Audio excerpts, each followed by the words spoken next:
Aloha and good morning, everyone. Councilmember Cordero, can you please lead us in the Pledge of Allegiance?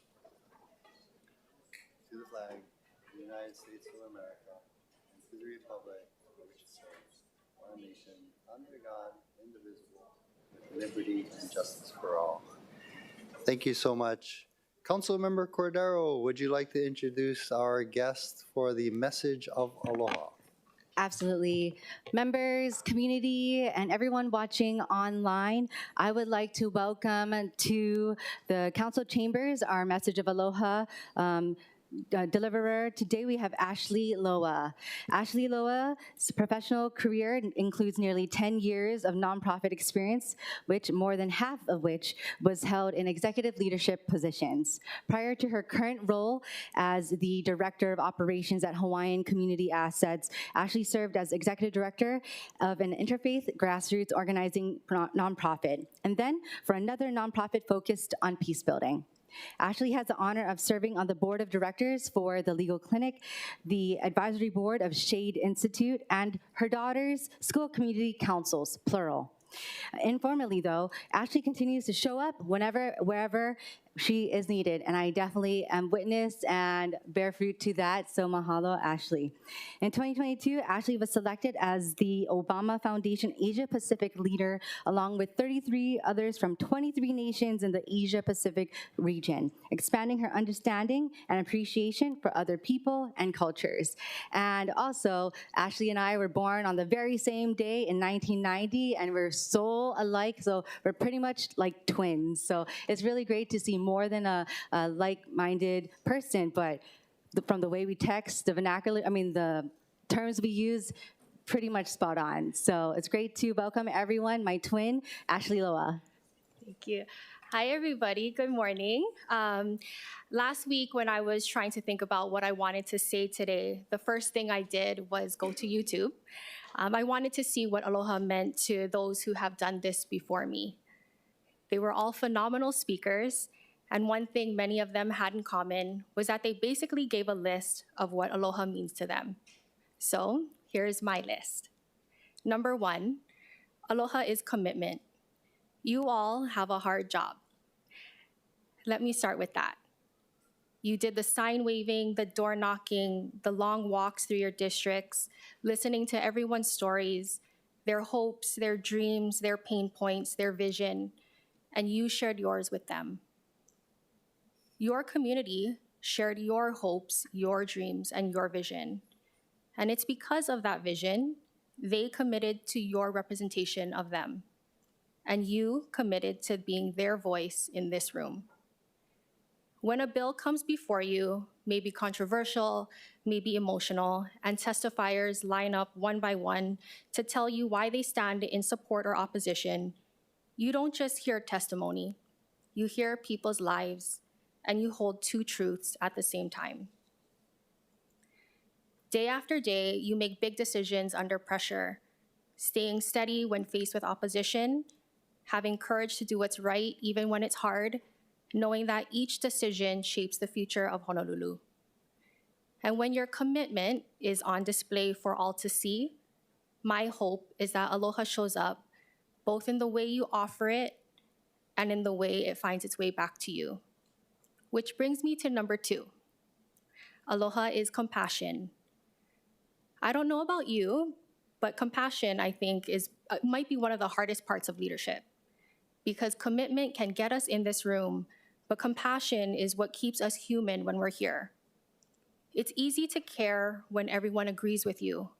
It's harder when voices are angry, your inbox is overflowing, the meetings are running long, and you're just exhausted. But that's when compassion matters the most, when you're tired, when the room is loud, and you still choose to listen. I read through today's agenda last night. I wasn't sure how I'd weave in some of the items coming up for hearings today, but I think the bottom line is this. Behind every resolution and bill is someone's story, and budgets reflect our values. Leading with Aloha isn't about whose voice is the loudest, it's about whose voices are lifted. And that's when compassion evolves into something bigger. which brings me to number 3. Aloha is community. Community reminds us that we are not separate, that our stories and our decisions are intertwined. Centering other people's stories, their truths, allows us to expand our understanding of what's possible. I interviewed to be on the board of the legal clinic a few months ago. After going back and forth for a bit, the board chair leaned back and asked me, "What are you hoping to get out of being on this board?" I froze. I hadn't prepared for a question like this. My ears got hot because I was so nervous. My fingers started fidgeting under the table. My toes clenched in my little Rothy flats. I had to think quick. Fake it till you make it wasn't gonna get me out of this one. After what felt like several minutes, I replied, "To be honest, I didn't think about what I'd get from being on this board. All I could think about was what I could give." I share this quick story not to make it about myself, but to connect everything I shared up until this point. I shared the vision, I committed to being a part of the movement, and compassion connects me to and grounds me in community. And like you, I am working toward a future for my daughters. So my message of Aloha is this: to show commitment to those we're building a future for, to have compassion for the people in front of you, and if there's ever a time you're unsure of what to do, center community. I believe that Aloha is best when it's shared, and gratitude is how I express my Aloha. So with that, I humbly mahalo Councilmember Cordero for asking me to be here today, and to all of you for your time. Mahalo.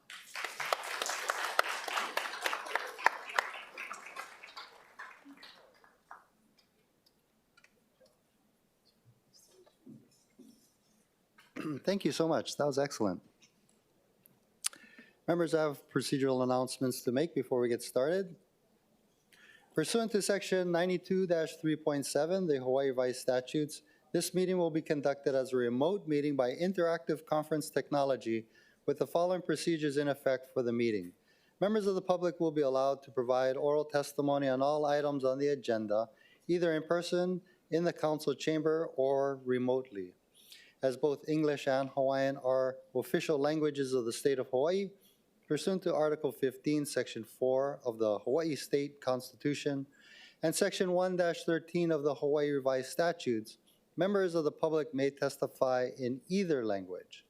For oral testimonies offered in Olelo, Hawaii, additional time as may be necessary will be allowed for the testifier to provide an English translation of their testimony. Before testifying, each person shall state their full name and the agenda item they are testifying on.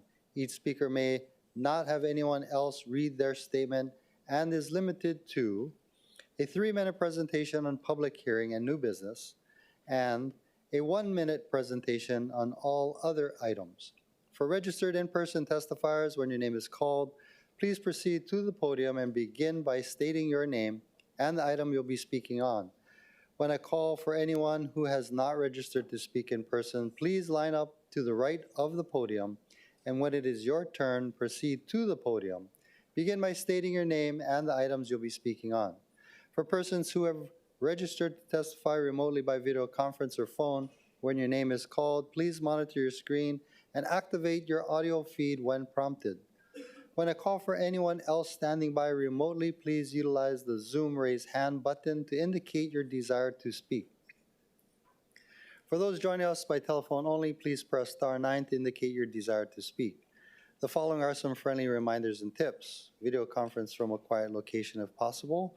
If you are also watching the proceeding on Olelo, please mute your television when you are called to testify. When the timer on the screen reaches 0, please conclude your remarks promptly. For those who are joining us by telephone only, I will identify you by the last 3 digits of your phone number. When your number is called, press *6 to unmute yourself when prompted. HRS 92-3.7 requires all votes at remote meetings to be conducted by a roll call, unless unanimous. Therefore, I will first call for objections. If there are any, I will then call for a roll call vote. For those council members participating outside the council chamber, in accordance with HRS Section 92-3.7, the meeting will automatically recess if we lose audiovisual contact with you and cannot reconvene until we reestablish contact. Therefore, please announce before if you are voluntarily signing out of the meeting. Written testimonies, including the testifier's address, email address, and phone number, will be available to the public as described on the posted agenda. As a courtesy, please turn off all cell phones for the duration of the meeting. The following items will not be posted on the agenda for consideration. On page 25, we have a hand-carried proposed FD1 amendment to Resolution 25-305, strongly requesting the Director of Planning and Permitting to declare the previously approved conditional use permit minor for Kamananui agribusiness activities null and void, or alternatively deny modifications to the conditional use permit minor requested by Kaukonahua Ranch LLC. On page 26, we have a hand-carried proposed FD1 amendment to Resolution 25-306, accepting a gift of Parul Samparenadu, a giant lantern, valued at $350 to the city from the Consulate General of the Philippines in honor of the Honolulu City Lights. Copies are available at the City Clerk's office downstairs in room 203. I'd like to call the meeting to order. But before doing so, members, I'd like to take a moment of silence to recognize the passing of Maui County Councilmember Tasha Kama. She was a friend, a fierce advocate for her Kahului district and for Maui, and a compassionate leader. So members, a moment of silence.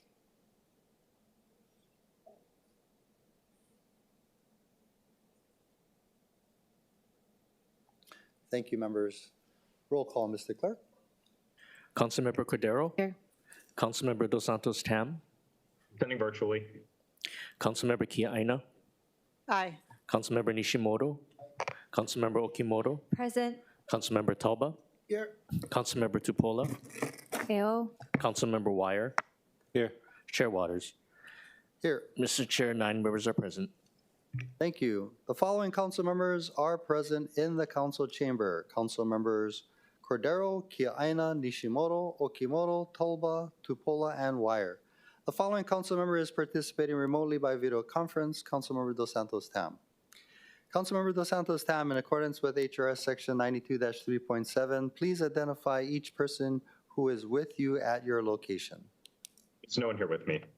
Thank you. Also present in the council chamber are legislative branch staff, members of the city administration, media representatives, and a special duty police officer. Floor leader Kia Aina, introduction of guests. Thank you, Chair. I see a couple of the cabinet members in the audience. The Director of Transportation Services, Roger Morton, the Director of Customer Services, Kimberly Hashiro, the Manager for the Board of Water Supply, Ernie Lau. We have the Interim Director for the Mayor's Office of Climate Change, Sustainability, and Resilience, Dr. Kealoha Fox.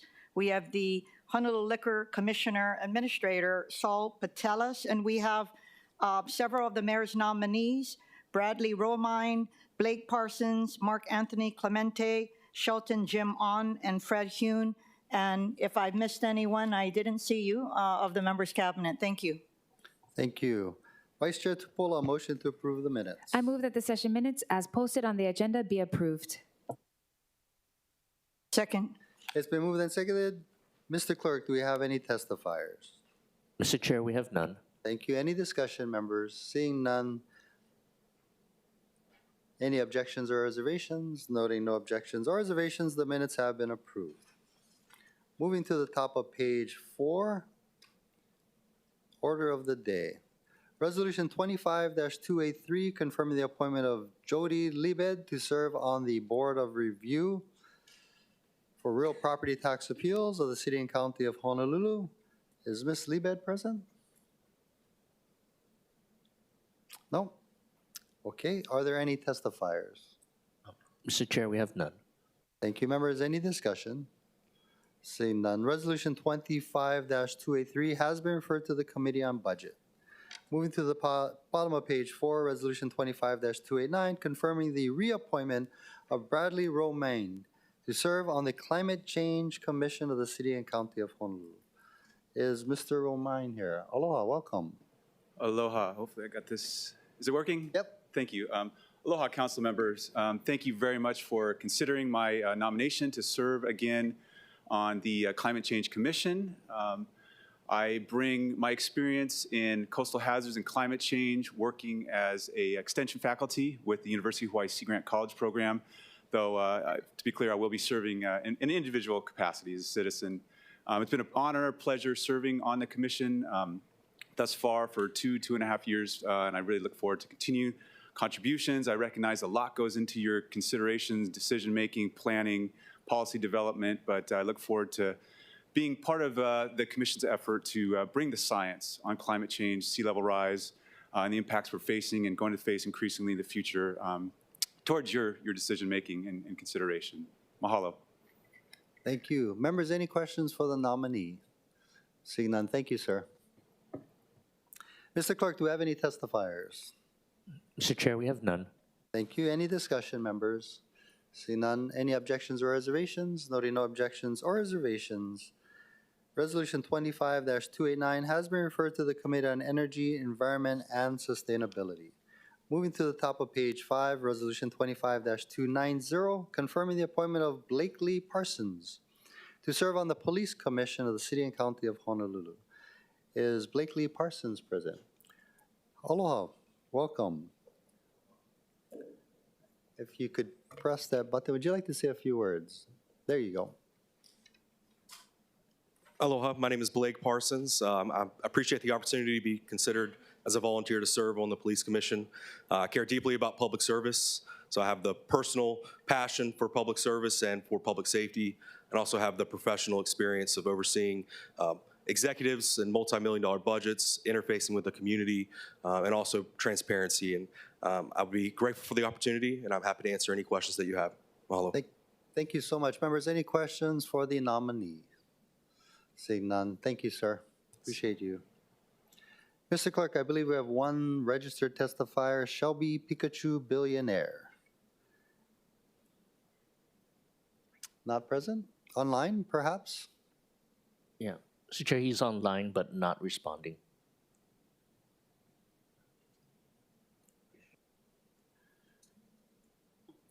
Unmute. The unfounded allegations discussed above. We're aware of assertions that HAR 3-177-453 requires the county to disclose records beyond the tabulation already provided of ballot envelopes, but that's incorrect. What section 3-177? Excuse me, Mr. Clerk, I hear it sounds like a pre-recorded statement. Is that from Shelby Pikachu Billionaire? That was his audio, but it might have been pre-recorded. Okay. There he is. Mr. Shelby Pikachu Billionaire, you are on mute. There you go. Am I now on, Tommy? Yep, we can hear you. Please proceed. Okay, good. Thank you, guys. I can't come in today as you got stuck. We're in the Office of Elections Commission meeting as well. I believe we're talking about which result? We're talking about... This is the appointment of Blake Parsons to the Police Commission. Yes, so I want to approve of this. I support. Normally, I'd be visiting you guys in person. We had 4 cops that actually attended our Waianae neighborhood board meeting with the commissioners. So I know we'll be working things out. The Honolulu Charter Commission, we have to make amendments. I already submitted to the clerk's office. So I want to support Blake, and I'm definitely going to see him next week. I believe Andrea, when she was there yesterday, we'll be working stuff together for next month's meeting with the police and the commissioners. So I want to support Blake. I can't be there personally, but you all have my heart and soul. So thank you all very much. We'll keep it short, nice, and tight. Aloha. Aloha, thank you. Mr. Clerk, do we have any other testifiers? Mr. Chair, that concludes the testifier. Thank you. Members, we are in discussion. Councilmember Kia Aina. Thank you, Chair. I strongly support Blake Parsons' nomination moving forward. Look forward to seeing him in committee. And for those who are listening in the general public, I want to let you know that the Police Commission is one of the most important commissions that handles issues facing our community, including the selection of the police chief. And in talking to Mr. Parsons, it was heartening to know that he reached out for consideration. And the reason I'm sharing that with you is that while the mayor, of course, does his outreach with his team, I hope that the community knows that they can also reach out. And I understand the previous commissioner who has been appointed, Mr. Magnus, also reached out. So community empowerment, especially for public safety here, can come from community. So I just hope that other people who are looking to help the city and helping public service and public safety can follow Mr. Parsons' lead. Thank you. Thank you. Members, any further discussion? Seeing none. Resolution 25-290 has been referred to the Committee on Public Safety. Moving to the bottom of page 5, Resolution 25-292, confirming the appointment of Anna Neubauer to serve on the Citizens Advisory Commission on Emergency Management of the City and County of Honolulu. Is Ms. Neubauer present, Mr. Clerk? Mr. Chair, she is not present in the chamber. Okay. Do we have any testifiers? Mr. Chair, we have none. Thank you. Members, we're in discussion. Seeing none, Resolution 25-292 has been referred to the Committee on Public Safety and the Economy. Moving to the top of page 6, Resolution 25-293, relating to the reappointment of Mr. Shelton Jim On to serve on the Ethics Commission of the City and County of Honolulu. Aloha, Mr. Jim On. Thank you for joining us today. Would you like to say a few words?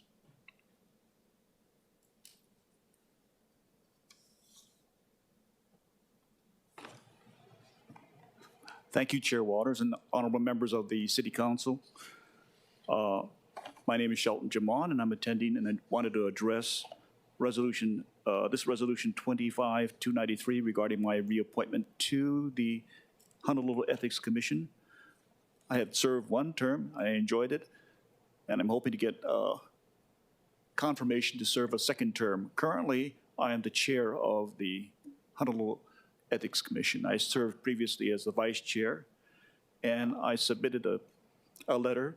Some of the projects that I presided over that I'm definitely proud of is obtaining 100% compliance with the financial obligation, the requirement of financial disclosures. We got 100% this year. The second thing I'm most proud of is working on the new administrative rules regarding gifting as they may affect city officers and the boards and commissions. And I'm currently working on that implementation as well as scheduling public hearings in 2026 on the new gift administrative rules and regulations.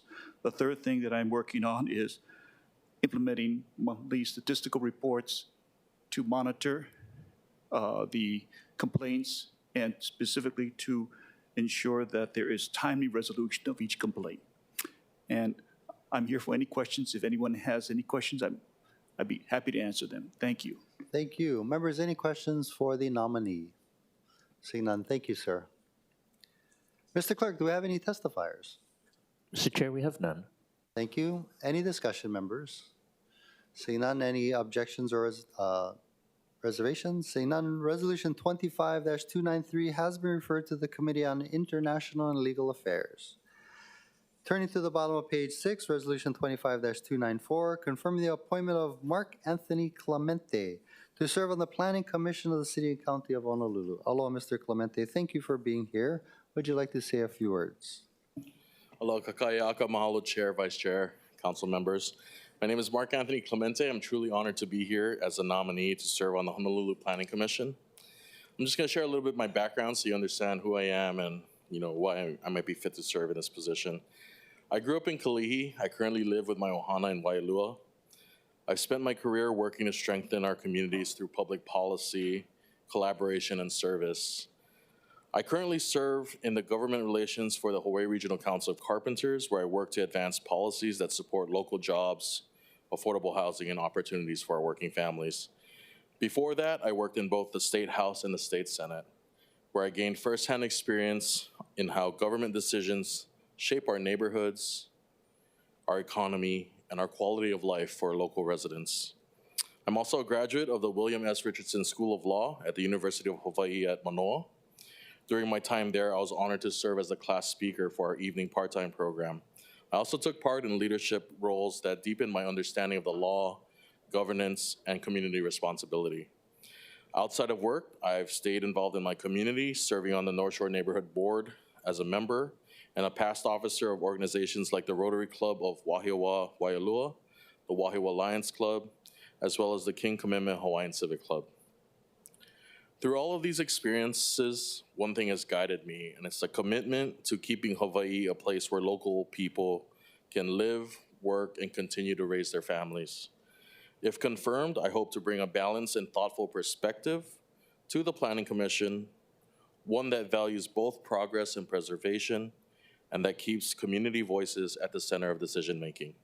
Mahalo for the opportunity to be here and for considering my nomination. Thank you. Members, any questions for the nominee? Seeing none, thank you. Mr. Clerk, do we have any testifiers? Mr. Chair, we have one remote testifier with their hand raised. Okay, please proceed.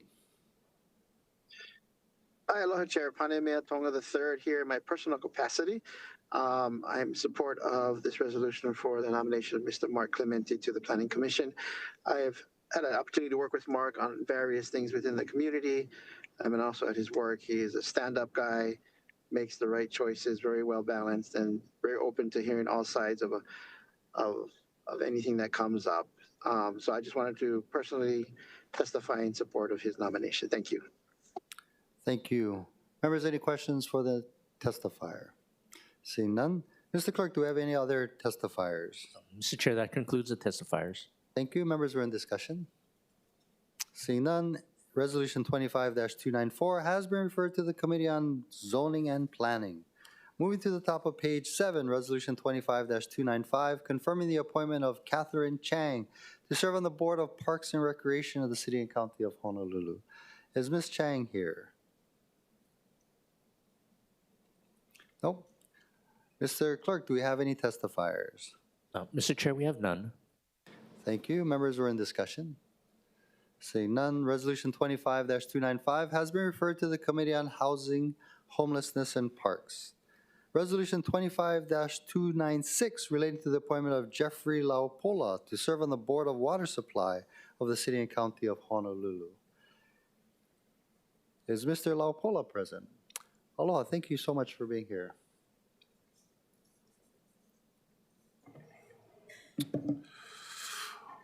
Aloha, Chair Waters. Aloha, everyone. My name is Jeff Laupola, and I'm humbled and honored to be here. I'm willing and able and committed to serving on a public board because I love Hawaii. I'm a proud product of Hawaii. I started life in Kuhio Park Terrace and was raised on Red Hill.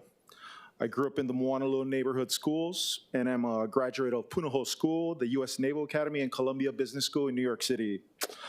My professional background, I started as an intelligence officer in the U.S. Navy and decided to pivot from serving my country to serving my Hawaii community as a business leader. I worked and lived in New York City in finance as an investment banker at Goldman Sachs, where I focused on natural resources and infrastructure, and now work in technology for a Hawaii-based company, OneBrief. In the community, I serve as a board member for nonprofit Housing Hawaii's Future. I look forward to being a resource to Board of Water Supply Management Chief Engineer Lau, fellow BWS board members, and you all, ensuring our most precious resource is safe, dependable, and affordable. I'm honored to be nominated by Mayor Blangiardi to apply my talents for the Board of Water Supply. Mahalo for your time, and I welcome your questions at this time or throughout the confirmation process. Thank you. Members, any questions for the nominee? Seeing none, thank you so much. I believe we have Ernest Lau, Manager and Chief Engineer, signed up to testify. Aloha, Manager Lau. Thank you for being here. Aloha, and thank you, Ernie Lau, Manager and Chief Engineer for the Honolulu Board of Water Supply. We support the appointment of Jeffrey Laupola to the Water Board. I think he'll bring a lot of knowledge, expertise, and a Also, his military background will help us understand how to work more effectively with the military and help us on Red Hill issues. So I think Jeffrey will be a great addition to the Water Board, and I fully support his appointment. Mahalo. Thank you. Any questions for Manager Lau? See none, thank you. Appreciate you being here as well. Mr. Clerk, do we have any other testifiers? Mr. Chair, that concludes the testifiers. Thank you. Members were in discussion. Seeing none, Resolution 25-296 has been referred to the Committee on Energy, Environment, and Sustainability. Moving to the top of page 8, Resolution 25-297, confirming the reappointment of Edmund K. B. Hyun to serve on the Liquor Commission of the City and County of Honolulu. Aloha, Mr. Hyun. Good to see you. Hello and good morning, Chair Waters, Vice Chair, and council members. This is hopefully going to be my second term, and I look forward to that opportunity if confirmed. And we have a very good commission, well-balanced and diverse in their fields. I'm available for any questions if anyone has some. Thank you. Members, any questions for the nominee? Seeing none, thank you, sir. Mr. Clerk, do we have any testifiers? Mr. Chair, we have none. Thank you. Any discussion, members? Seeing none, Resolution 25-297 has been referred to the Committee on Budget. Resolution 25-298, confirming the reappointment of Carla Hauser to serve on the Board of Parks and Recreation of the City and County of Honolulu. I believe Ms. Hauser is present remotely. Please proceed. Aloha and welcome. Aloha, Chair and Council. Mahalo for the consideration for reappointment to the Parks and Rec Board. It has been a wonderful opportunity to witness the growth of the Parks and Recreation Department to now, and the opportunity to be able to continue the efforts to create measurable outcomes for our Parks and Rec. I look forward, if given the opportunity, to continue the work. So, mahalo. Thank you. Members, any questions for the nominee? Councilmember Cordero. Thank you. Ms. Hauser, thank you very much for your commitment to being reappointed to the Board of Park and Recreation. We know that when the Board of Parks and Recreation was being, I guess, reignited, and we knew that the Department of Parks and Recreation had a lot to work with the board, especially with newer members, including yourself back in 2023. And so with that, we haven't really heard from the board as to how it has grown to expand the support for parks and the parks programs. And I just want to hear a little bit more about it, because I think maybe during your last reappointment, I think we talked about how the only interface that I had with the Board of Parks and Recreation was when we had certain parks and malls that needed to be changed, meaning with their timing of hours. So just wanted to know how it has expanded during your tenure, and how you would expect to see it expand further if you were to be reappointed. Wonderful, great question, and I will absolutely defer to Director Thielen for most of those updates. I think the great privilege for me has been watching both subcommittees arrive in both programming and also maintenance, and to be able to see certain processes come to life and become more streamlined.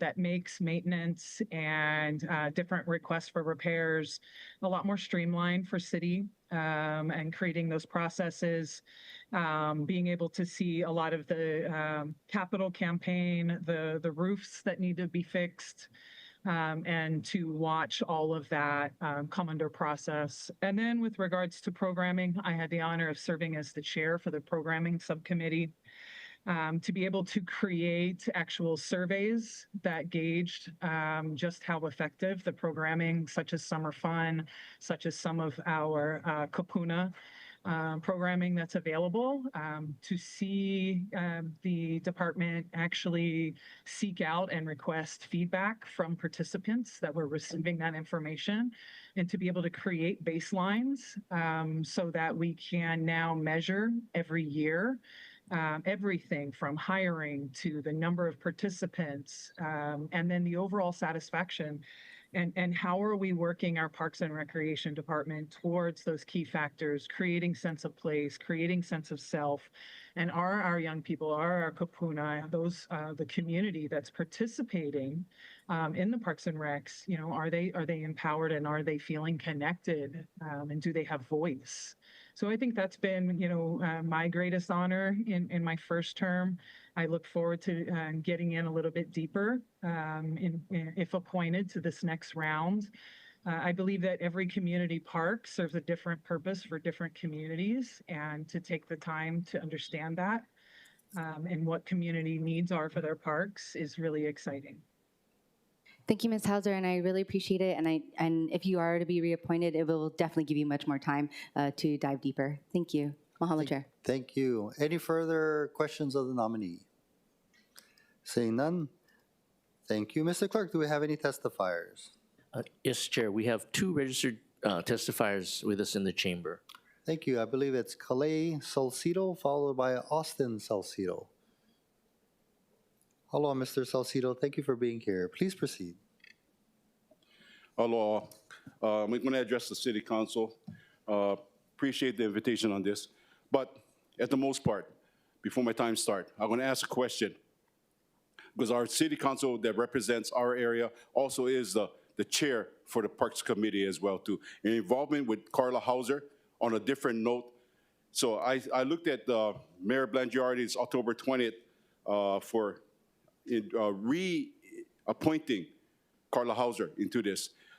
Why not in Nanakuli? We have a lot of chaos out there in the parks of homelessness, okay? Not once Andrea Tupola had brought it forward disclosing that Carla Hauser is involved with the Parks and Recreation. Me as a landowner, agricultural landowner across KL Beach Park with houseless, been negatively impacted.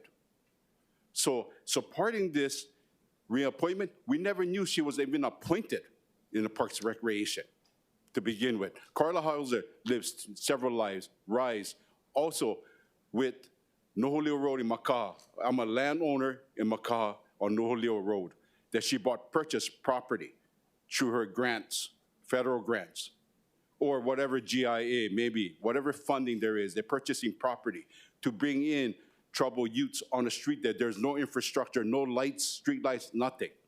So I asked our City Councilwoman to recuse herself in taking a vote on this thing, because I fully oppose her position in this. I looked at Mayor Blangiardi's pages over here about Section 10 on the City and County of Honolulu nominee appointee farms.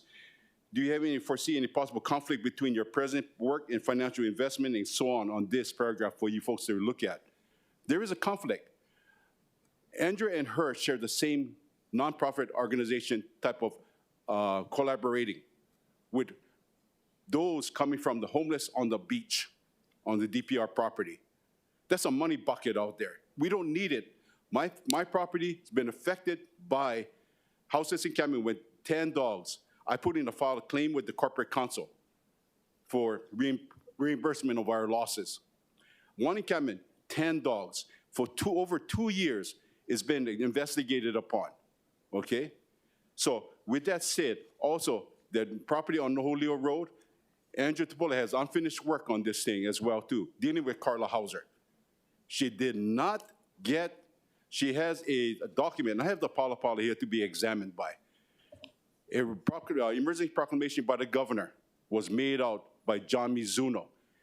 Then Jun Yang had took over into just, I think it was beginning of this year. Anyway, I got them in black and white for you folks to examine, okay? Lastly. Thank you, Mr. Salcido. Go ahead. Okay. So there was no appeals made to Donna Puna because this permit to build 25 bedrooms on a country zone, it had to change everything. That's why they were schemed for this. But John Mizuno said it was done inappropriately. Witnessed by a statement by Andrea Tupola, June 3rd of this year. I have the documents, but there was no follow-up. There was incomplete work by her on this. So favorably with Carla Hauser, because of nonprofit organization, is a definite conflict of interest in my state of mind. Okay, just to recap though, in opposition to the nominee? So I oppose Okay, the nominee. thank you. Thank you. Thank you. Next, we have Calais Salcido. Aloha, Calais Salcedo. You know, during the years, we expected transparency. Collaboration is very important to our community, especially my kupunas, who's been priced out of paradise, their home. The thing is, we don't want this dog and pony show that's been going on. When you turn around and you divide the community, and Councilwoman knows, they divided the community because they did what they wanted to do, went in for the kill, and just bought a property and turned around and said, this is what we're gonna do. They're gonna shove it down their throat. You know what? That's not pono. That is not pono at all. And that's not acceptable. It's not acceptable for them to come into a kupuna's house area when she opened the doors with Aloha and F-bombs been dropping. That's unethical behavior. Not because they're old, it means they don't have no say. They do. We're not going to stop the fight, but all I'm going to say is that you folks need to remember that is my kupunas, that is the safety of the children. You have schools there, one-way street going in and out. Stop being deceiving. Be truthful to the community. That's what I'm saying. They both work hand in hand. But when you turn around and try to put a blindfold over the community and come in full force and telling them something later, that's not transparent. If you can't be transparent, please step down on all levels, because that's not being transparent. That is compromising the well-being and safety of my kupuna, the children, and the nursing home there. Compromising the well-being and safety. That is the #1 priority you should look at. So before you make any type of judgment or appoint someone again, reappoint, they gotta learn to work with the community, not the back pocket or white envelope. That's all I have to say. Thank you. That's not pono. Pilau. Thank you. Mr. Clerk, do we have any other testifiers? Mr. Chair, that concludes the testifiers. Okay, members are in discussion. Councilmember Tupola. Thank you so much, Chair. First off, I want to thank Ms. Hauser for being available online, especially because of, Councilmember Cordero brought up a good point. We hadn't had a Parks Commission for some time, and I know that we have our deputy here. Kehao, you work very hard, and we're so happy that you're back in the city. I got to say that. But it's one of those daunting tasks, right? Being a part of any of the parks, we're trying to fix them. We know that we have lots of problems, but with the commissioners being a part of the solutions, one of the things that we had a public hearing, Carla was publicly nominated, there was public testimony when she first came in, is that she has extensive work with youth. And we have youth programs at our parks. We want our kupuna. We have lots of kupuna programs at our parks. We want our kupuna, we want our youth to participate, and I think the voice that she's brought to the board has been very valuable. And these board members are volunteers. They come on their own free time to help to contribute to the city. And like Councilmember Kiaina said earlier, anybody can put up their name for be on a board. They can say, I'm interested, I want to join the board. So there are many people that come in and say, I want to join, and some others are asked by the admin or by the mayor's team. But anyone, because these positions are short term, they're for a few years, and then we cycle in new people. Secondly, I just wanted to address that I've never had any nonprofit with Carla, but she is a part of a nonprofit that actually does a lot of homeless services in our community for the youth. And I did oppose that location on Noholio Road that was brought up by the Salcedos. I stood with them and we had a community meeting for 3 hours straight, and Carla stood there and she took it. There were many things that could have been done better in how that property was purchased and how they work with the neighbors, but since they have taken a step back, they have listened, They have actually opened up another area that's way far away from where that is. And so I do believe that shows that they've had respect for the community and that they're going to try to find a way forward that works with the people on the road. And I did notify Mr. Salcedo last night in the neighborhood board that I'll get a formal letter from DPP stating what the progress is on that property. But anyone is allowed to buy property in the community, and they bought that property. Now, how they use it, that's where the conditional use permit comes in. But that is separate from her volunteer work as a board member or as a commission member for parks. And I do support her. I want her to know that. I want her to know that I thank her for her time. And I know that we disagree on that location, but I do agree that the efforts that she and her organization are doing is good. And I'm very grateful for all the commission members, and I'm very grateful for our community members as well. And I think today the message of ALOHA said a lot to us. ALOHA is community. Not whose voice is the loudest, but whose voice is lifted. I loved what she said, because there's going to be times in our community where we disagree, which I have disagreed with Carla on things, but there's going to be times where we agree. And I feel like this is one of the points we agree on, that our parks need to be better. They need to be improved, and she's bringing that voice that we need. So in support, thank you, Chair. Thank you. Any further discussion? Seeing none, Resolution 25-298 has been referred to the Committee on Housing, Homelessness, and Parks. Turning to page 9, members, first reading items. Councilmember Tupola. I move that first reading items listed on pages 9 through 11 of the agenda pass first reading. It's been moved and seconded. Vice Chair Tupola for the explanation. Bill 67 relating to real property taxation. Bill 68 relating to real property taxation. Bill 69 relating to parks and playgrounds. Bill 70 relating to parks and playgrounds. Bill 71 relating to shared streets. Bill 72 relating to affordable rental housing. Bill 73 relating to transportation. Thank you, members. I'm going to take testimony on each of the bills, and then we come back for discussion. We could discuss any bill that you want. Starting with Bill 67, I believe we have Shelby Pikachu, billionaire, and Natalie Wasa registered to testify on Bill 67. Is Shelby Pikachu, billionaire available? Yes, sir. I am right here. Luckily, I got my testimony on mute for the Office of Election. Did my testimony at the same time, so we got two things going down.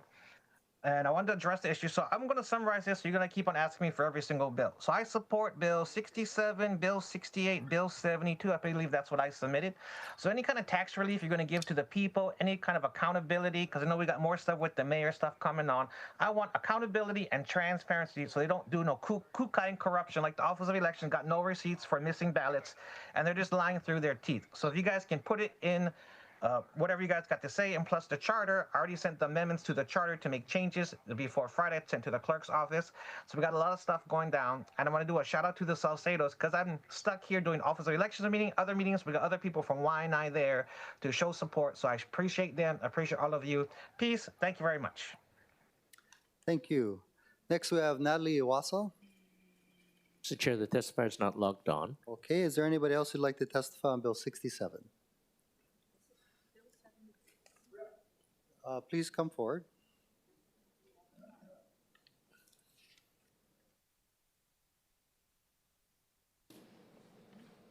Aloha, welcome. Can you press the on button? Thank you. If this is about taxation, you folks have no jurisdiction to have taxation in Hawaii. First of all, what I have here is 19 countries, actually 20 countries. Only one country in break this treaty is the United States, and that's you folks. The evilness that goes on year after year, you folks are collecting taxes from poor people like us. Now, if you look at this one, this is by William McKinley. And it says, such a treaty never was ratified. So if the treaty wasn't ratified, you folks are all illegal in here. The next one is, you gotta get the Constitution. to okay these. Okay. And you folks never did get them. And you folks never did answer nothing of our question. You folks are not following the rule of law. You folks all should go jail. Thank you for your testimony. Next we have, I'm sorry, Calais Solcito. You registered to testify, but you registered first, yeah. Aloha, Kalei Salcedo. You know, I really like the idea about a tax relief, especially when it got to do with homeowners and the kupunas who are still trying to struggle to keep their family home, you know, on the island. But every time when they talk about tax relief, it seems like the outsiders has more tax breaks than the homeowners. You think about it. The homeowners that lives on Hawaii, we don't get that big tax breaks like the foreign country does. You know, so I support if you're gonna turn around, look at Hawaii people that's born and raised from generation to come, who's still trying to make a living, who's on a set income, you know. Help those who wants to keep their family to generation to come home. Don't look for the white envelope. We all have our judgment day. That's all I have to say. We all have our judgment day. Mahalo. Thank you. I believe Konohiki wants to testify. Yeah, please come forward. Calvin. Hello, thank you. My name is Calvin Hule here. I just want to talk about the biggest, like the rail, the tax with the rail. And I like to give this information about how he looking at this project. This guy, Dennis Mitsunaga. He said, well, this guy, his background, my name is Dennis Mitsunaga. I am not anti-rail. I am a structural engineer registered in the state of Hawaii for the past 47 years. I am president and CEO of Mitsunaga and Associates Industry, MAI, and MM International, MM1OI. I am also a licensed contractor and a partner in Mitsunaga Construction Incorporated. MAI is a multidisciplinary A&E firm incorporated in Hawaii in 1980. MM1 is a state of forces SOFA contractor in Korea since 2001, along with two other SOFA contractors. Can I ask you to wrap up your testimony? Okay, well, that's his background a little bit, and he's a kind of, his concern is about the concrete, the strength of the concrete. And this from like 1980, whatever. And I think the concrete business and everything is cockroaching these contract business people and everybody. And the safety and health of structures, whatever they're making with concrete, but the issue is the tax that we're paying for something that's not safe, not healthy, and illegal what you guys all doing. Thank you very much. Thank you. Is there anybody else who'd like to testify on Bill 67 related to real property taxation? Aloha, welcome. Please come forward. Aloha kako, I'm Zaz. I didn't realize I was going to testify on this one, but I just want to give my 2 cents. Like 100% disabled veterans pay like limited property taxes here, and it'd be nice to see if that could be implemented to Kupuna or Hawaiians born and raised here. Something similar. I know it's not for this bill, but you know, something around those lines, just so we can keep locals here, and so locals, you know, can always afford their property taxes, because no matter what, it's always going up, especially with foreign desires and native lands. But that's just me weighing in on. I didn't realize I was gonna weigh in. So thank you. Thank you. Next, we have Bill 68 relating to real property tax. Bill 68. Okay, and Bill 69 relating to parks and playgrounds, dog parks. Bill 69. Bill 70 also relating to parks and playgrounds.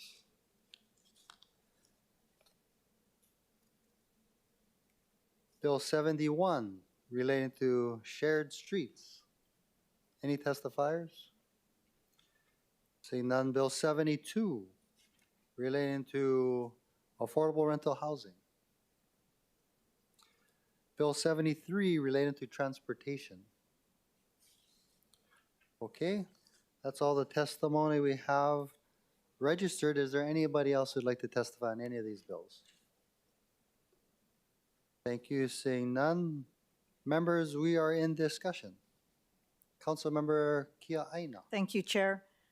I would like to express concerns over two measures, both Bill 72, which relates to Bill 7 projects, and Bill 73 as relates to transportation. With regard to Bill 7, so while I'm not going to oppose it today, I do have concerns over the removal of certain restrictions under the current ordinance, including removing the 20,000 square foot standard. With regard to Bill 73, it permits bicyclers to share space with pedestrians on our sidewalks, except in certain specified areas like Chinatown, downtown, and Waikiki.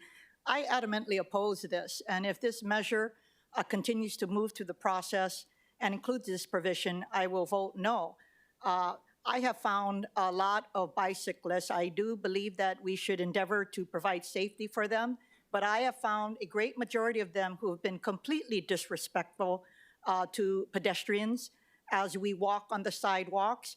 And when I actually come to the, where the crosswalks are at the traffic lights, you know how they have the seconds for pedestrians, and after X amount, you're not supposed to walk? Bicyclists, they don't care. They zoom right through.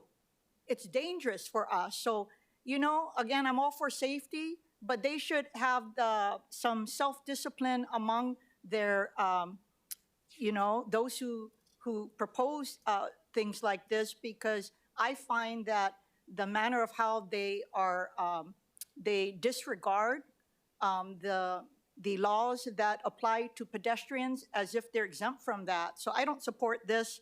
And again, as it moves forward, I will oppose it if it doesn't take this out. Thank you. Thank you. Any further discussion? Councilmember Dos Santos Tam. Thank you, Chair. I'd like to respond to that as the introducer of Bill 73, and I would encourage all members to take a close look at what we're doing here, which is to clarify existing provisions. This is intended as a cleanup bill for the traffic code, which has started off in the 1930s with respect to bicycle lanes, with respect to bicycles on sidewalks. To be clear, currently, bicycles are prohibited on sidewalks in business districts. They are allowed in other areas. That's the current law. In Bill 73, it takes away the language business district and clarifies that that means the Chinatown Special District, the Downtown Special District, and the Waikiki Special District. And the reason for that is, and this actually goes to one of the comments that was raised earlier, it's very difficult for HPD to enforce this because there's no actual definition for what's a business district. A bicyclist going down a sidewalk in a residential area, and then the next block happens to be business zoned, the rider would not know that, neither would HPD. By clarifying exactly that it's these districts and creating a structure where we actually clarify what a business district is, we can do this. And so I really want to make sure that as members consider this cleanup bill, that we understand the current context and what we're trying to do with this. So I just want to make that clear. With regard to Bill 72, many of these provisions did come out of DPP's Bill 7 working group, which was established in 2022 and did its work through 2023. As far as I can tell, those recommendations never actually made it to the council, and so many of these recommendations actually came from that. But as it moves forward, I think there's an opportunity to discuss where these Bill 7 projects are appropriate and how we can use policy as a tool to incentivize Bill 7 projects to be in areas where we'd like them to be and where it makes sense. So I would appreciate if my colleagues support these measures as they go through first reading, because through the legislative process, we'll be able to improve them. Thank you. Thank you. Councilmember Tupola. Thank you, Chair. I wanted to first make comment on Bill 70. As many of my colleagues know, but I think some who are new might not, I already had introduced this and it had to go to the Planning Commission and it just came back. So I am in support of it and look forward to anyone's feedback on it. But it basically allows for park dedications to also be for dog parks in some percentage of the law. So it doesn't have to be every single park, but there are many people, especially in my area where there is so much new development and they're required to have a park, that would like to see a dog park. So thank you very much to those advocates that have come out for that. I will say that in regards to Bill 72, there are a few other bills that seek to touch Bill 7, and that myself, my staff, and other stakeholders are talking through what the whole thing will look like. So thank you very much to Councilmember Dos Santos Tam for submitting this, but in the Housing Committee, we'll be taking all of these parts and trying to do what's best. You know, we really want to see more housing get up. We want it to be less restrictive, but at the same time, the community also has brought forward their concerns. So we're going to find a nice balance to all of that. Bill 73, thank you again for the clarification that was just shared. I am concerned that I did not know that there wasn't a stipulation in the law for bicycles to not be on sidewalks that are outside of the business areas. So I look forward to the Transportation Committee taking this up, because I think for all of us, and I think Councilmember Tobo has been a huge champion of e-bike safety and education. For all of us, we've seen a huge rise in accidents, in even some fatalities, especially around schools with kids riding e-bikes on sidewalks. So I do think it's a good time for us to look at maybe a code that might be outdated, but let's make sure that we can do it for all of our districts and maybe, you know, incorporate what he's suggesting for town, but maybe we relook at the ones in the rural areas that we really do need updates as well for safety. Thank you, Chair. Thank you. Councilmember Cordero, followed by Kia Aina. Thank you, Chair. So this is relating to Bill 70. This is a bill that did go through my former committee, then to the Planning Commission. I think it would be great to see, in addition to the bill and the attached documents from the administration, that it includes the recommendations from the Planning Commission as well. Thank you. Thank you. Councilmember Kia Aina, followed by Councilmember Nishimoto. I wanted to thank Councilmember Dos Santos Tam for clarifying Bill 73. I still have concerns over sharing sidewalks, and so if indeed, apart from the business district, that is the case, then I will likely be considering legislation prohibiting them from using the sidewalks. Thank you. Thank you. Councilmember Nishimoto. Thank you. Please note my reservations on Bill 72. Thank you. Any further discussion, members? Seeing none. Noting the reservations on Bill 72 of Councilmember Kia Aina and Nishimoto, reservations on Bill 73 of Councilmember Kia Aina, are there any other reservations or objections? Seeing none. Noting the reservations as previously noted, first reading items on page 9 through 11 of the agenda have passed first reading. Thank you, members. Moving to page 12 from the Committee on Budget, Councilmember Okimoto. Thank you, Chair. I move that Committee Report 3 through 8 be adopted and Bill 64 pass second reading. Thank you. It's been moved and is there a second? Thank you. It's been moved and seconded. Councilmember Okimoto for the explanation. Relating to appropriations.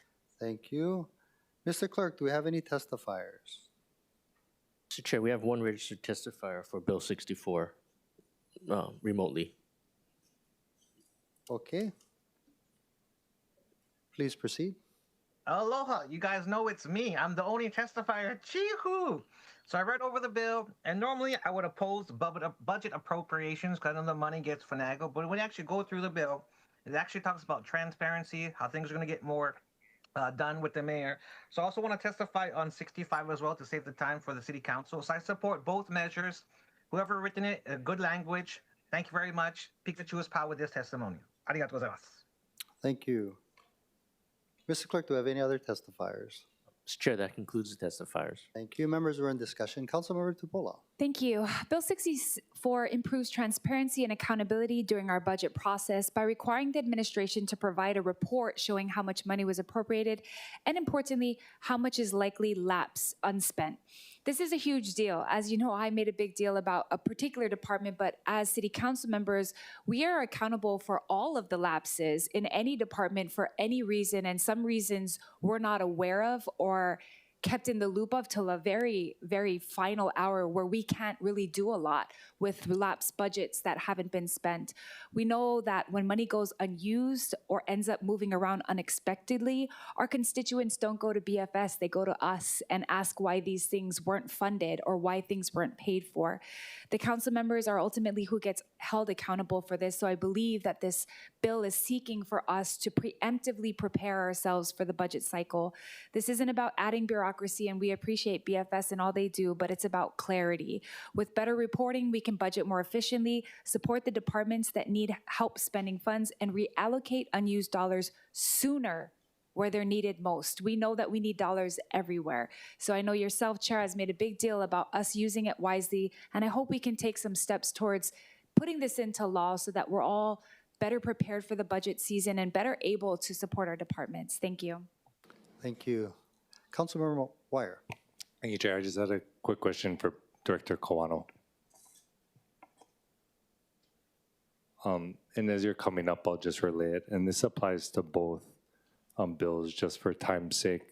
I didn't see any new testimonies since the October 14th, 2025 letter sent on both bills. So I was just curious if the department had worked out the concerns with committee chair or the introducers, or what the status of that was, or if the position was the same.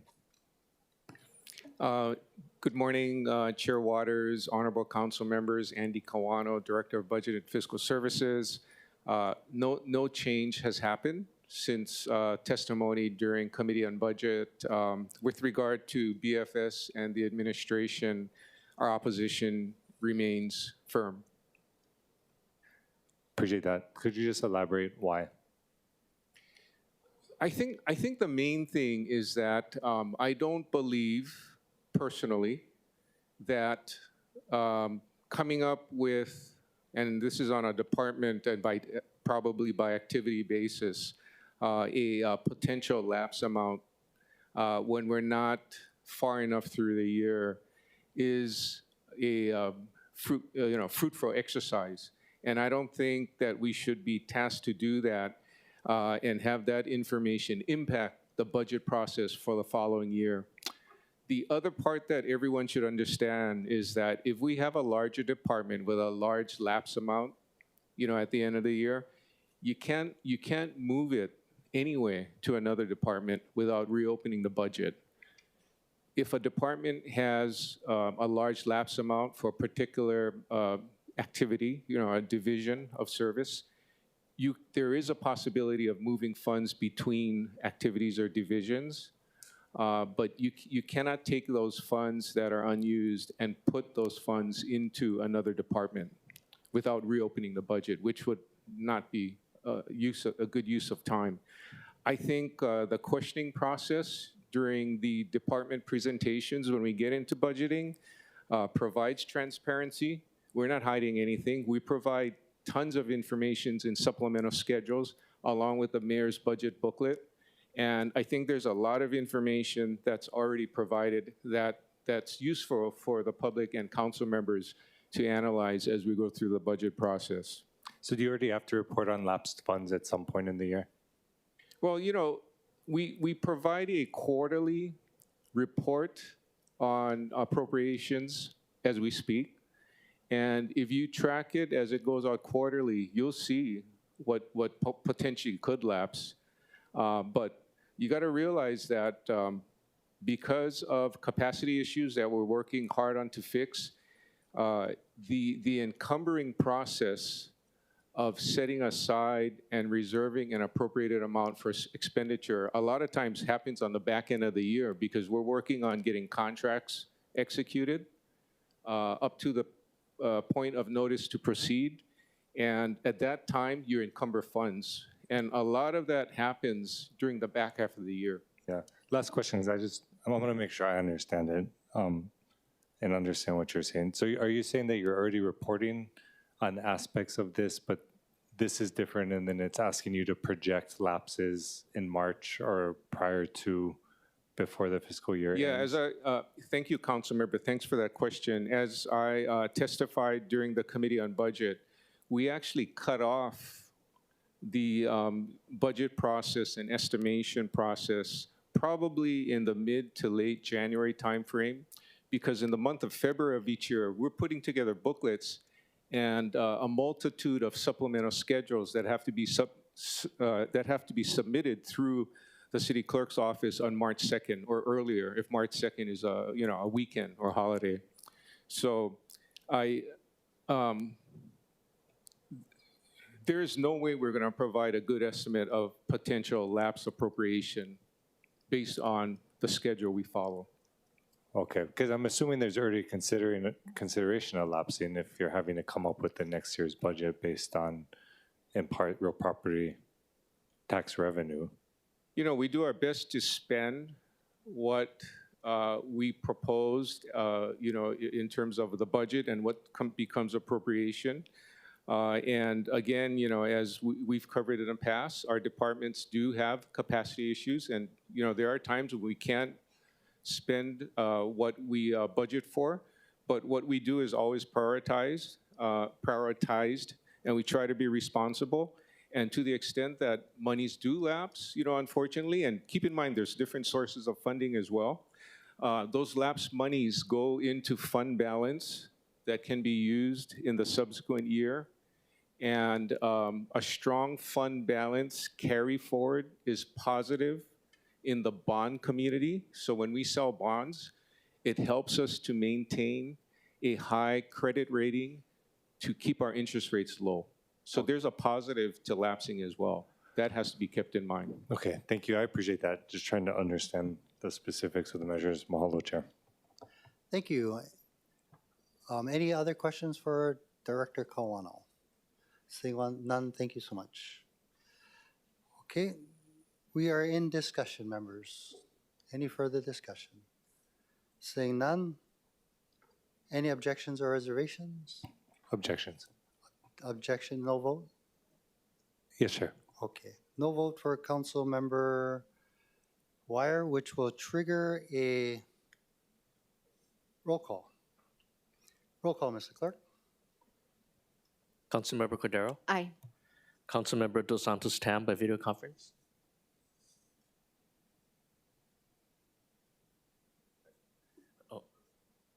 Sorry, aye. Thank you.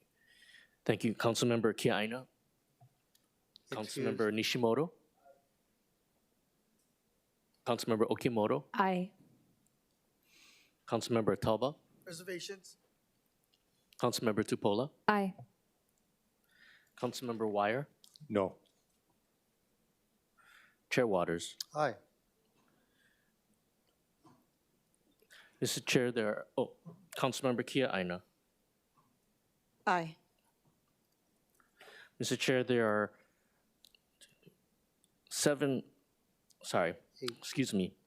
8 ayes, 1 no. Thank you. CR 338 has been adopted and Bill 64 has passed second reading. Members, moving to the bottom of page 12, Councilmember Okimoto. Chair, I move that Committee Report 339 be adopted and Bill 65 CD1 as amended pass second reading. Second. It's been moved and seconded. Councilmember Okimoto for the explanation. Relating to budget execution. Thank you. Mr. Clerk, do we have any testifiers? Mr. Chair, we have none. Thank you. Members, we're in discussion. Councilmember Wire. Thank you, Chair. I was going to vote no for the same reason. Again, complete respect for the intent and the idea, but given that it's duplicative of city work that exists, I think it's a good talking point, but don't want to create additional work and labor for our city staff who are already stretched super thin, and so respect the department's position. Mahalo. Thank you. Any further discussion? Councilmember Tupola. Can I ask Director Kawano a quick question? Yes, please proceed.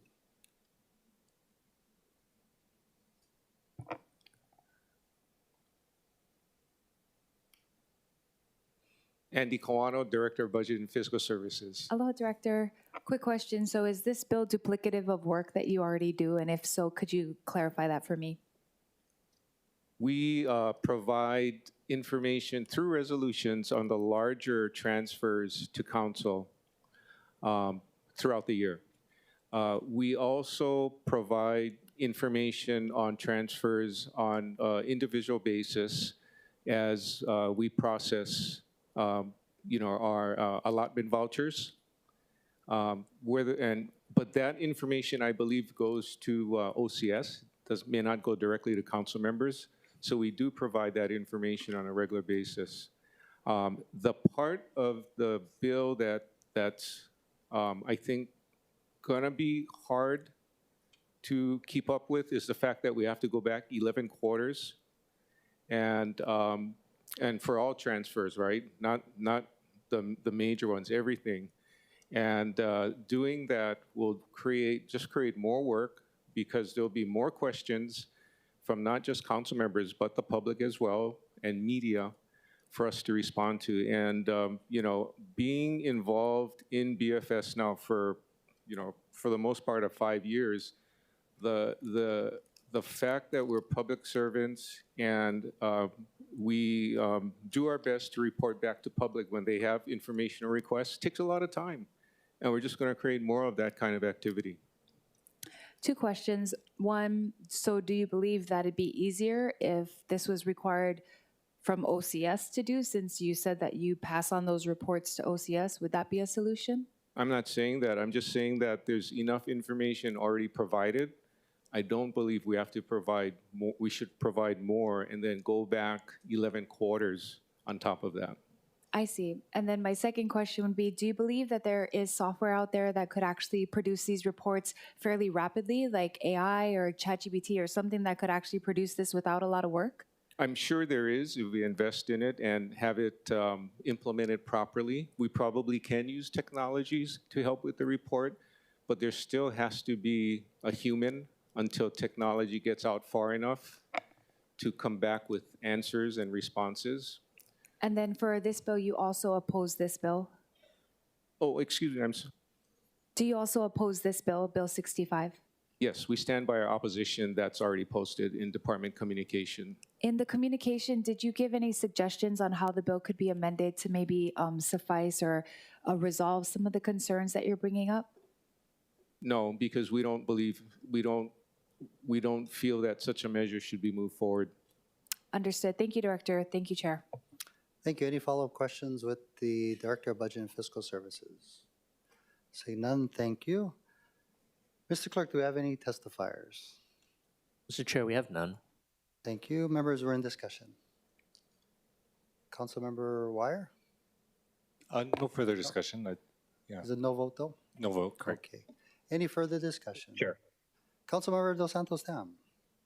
Thank you. I think to BFS Director Kawano's point about this information being shared, we do get notifications on a regular basis about transfers of funds, and we have the opportunity to raise questions and force a hearing on these, which we as a council rarely do. I think as this bill moves forward, I would be curious if we, as the council, or perhaps OCS, could kind of mock up what a list of these transfers from last year would look like, so we can kind of understand the whole magnitude of the kind of information that we'd be looking for and how we could use it.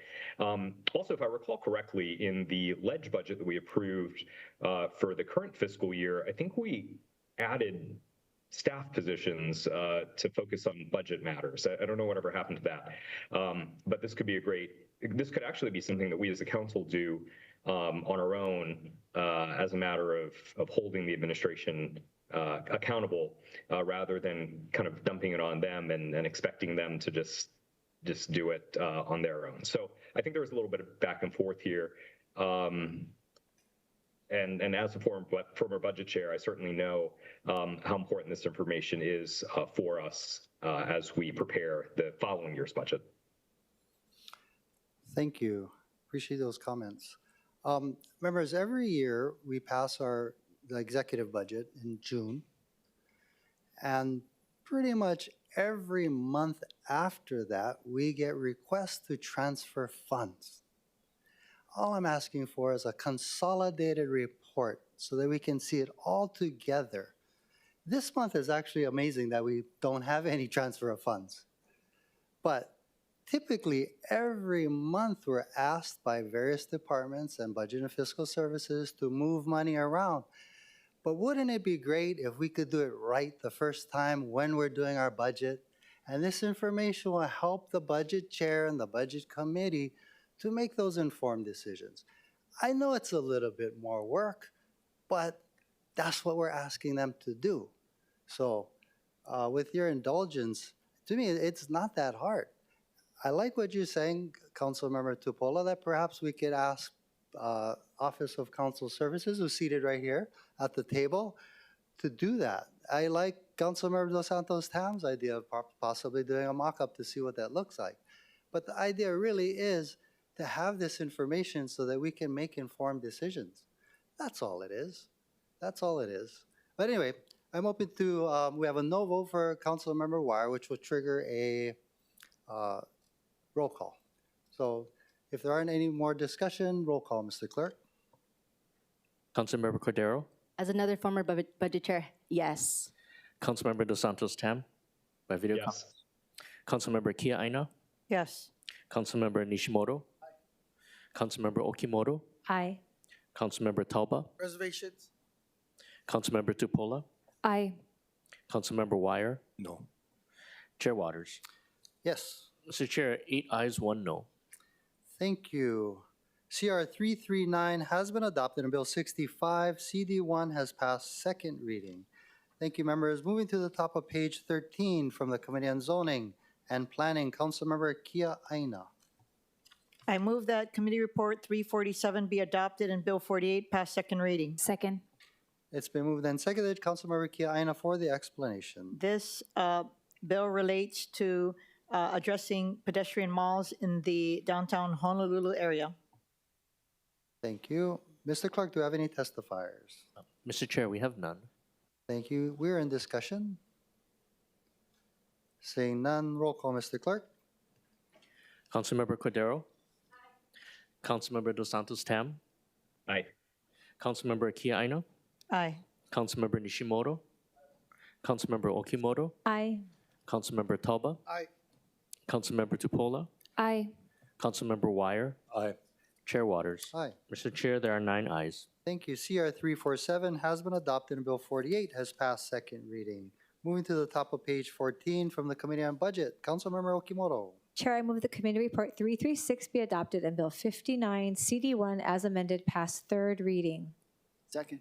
It's been moved and seconded. Councilmember Okimoto for the explanation. Relating to sewer service charges. Thank you. I believe we have one registered testifier, Calais Salcido. Aloha, welcome again.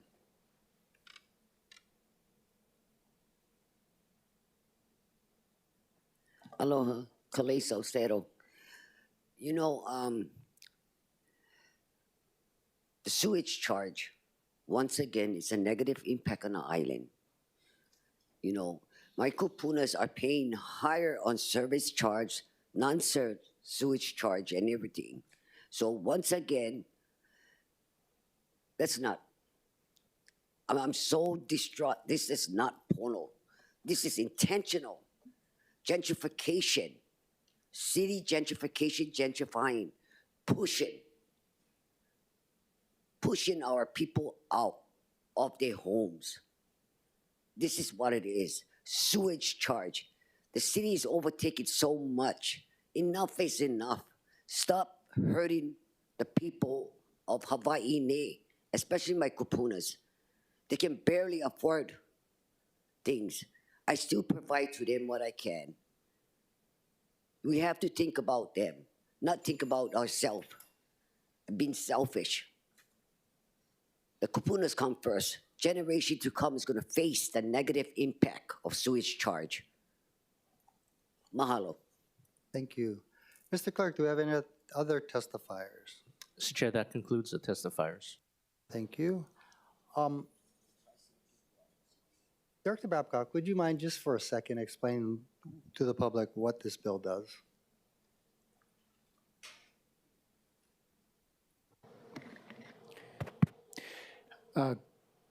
Good morning, Roger Babcock, Director, Department of Environmental Services.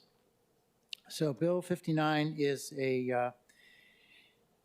basically cleaning up some sections of ordinance related to service charges for high-strength waste to be compatible with the sewer ordinance that was passed back in June, which eliminated those charges. So that's what the bill is about. Okay, and it's not affecting the residential units, correct? That's correct. Okay, thank you. Any questions, follow-up questions for the director? Seeing none, thank you so much. Members, we're in discussion. Councilmember Tupola. Thank you, Chair. Thank you for having Director come up. Aloha, Director. Thanks for being here. I'm just going to read it word for word because the whole sewer charge bill was before this, and this is not about that. But there is something that's stricken in here that I'm going to read as to why or what this bill is about. It strikes out, meaning that from here moving forward, any industrial user who shall discharge or cause to be discharged into the public sewers any wastewater having more than 200 mgls of suspended solids or BOD5 shall pay a surcharge in accordance with, and then it goes on. So I'm just making it clear that this doesn't touch any of the rates or any of the sewer fees that the city does, but it was an adjustment of verbal parts of the law. So thank you very much, Chair. Oh, thank you. Any further discussion? Seeing none, roll call, Mr. Clerk. Councilmember Cordero, Councilmember Dos Santos Tam by video conference. Aye. Councilmember Kia Aina, Aye. Councilmember Nishimoto, Councilmember Okimoto, Aye. Councilmember Talba, Aye. Councilmember Tupola, Aye. Councilmember Wire, Aye. Chair Waters. Aye. Mr. Chair, there are 8 ayes, 1 member is absent. Thank you. CR-346 has been adopted and Bill 59, CD1 has passed third reading. Councilmember Okimoto. Chair, I move that Committee Report 337 be adopted and Bill 61, CD1 as amended pass third reading. Second. It's been moved and seconded. Councilmember Okimoto for the explanation. Relating to real property taxation. Thank you. Mr. Clerk, do we have any testifiers? Mr. Chair, we have none. Thank you. Members, we're in discussion. Seeing none, roll call, Mr. Clerk. Councilmember Cordero, Councilmember Dos Santos Tam by video conference. Aye. Councilmember Kia Aina, Aye. Councilmember Nishimoto, Councilmember Okimoto, Aye. Councilmember Talba, Aye. Councilmember Tupola, Aye. Councilmember Wire, Aye. Chair Waters. Aye. Mr. Chair, there are 8 ayes, 1 member is absent. Thank you. CR-337 has been adopted and Bill 61, CD1 has passed third reading.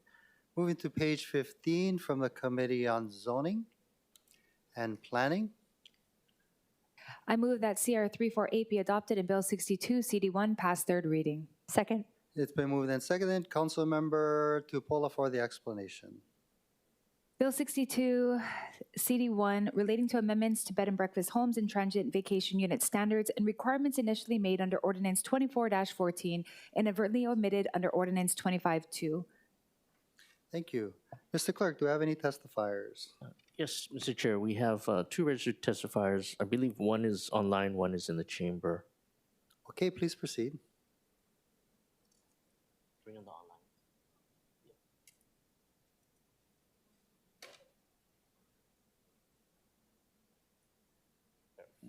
online. In the online testifier, Ms. Gregory. Aloha, can you hear me? Yes, we can. Please proceed. Okay, thank you. Mahalo for the time to speak. My name is Tara Malia Gregory.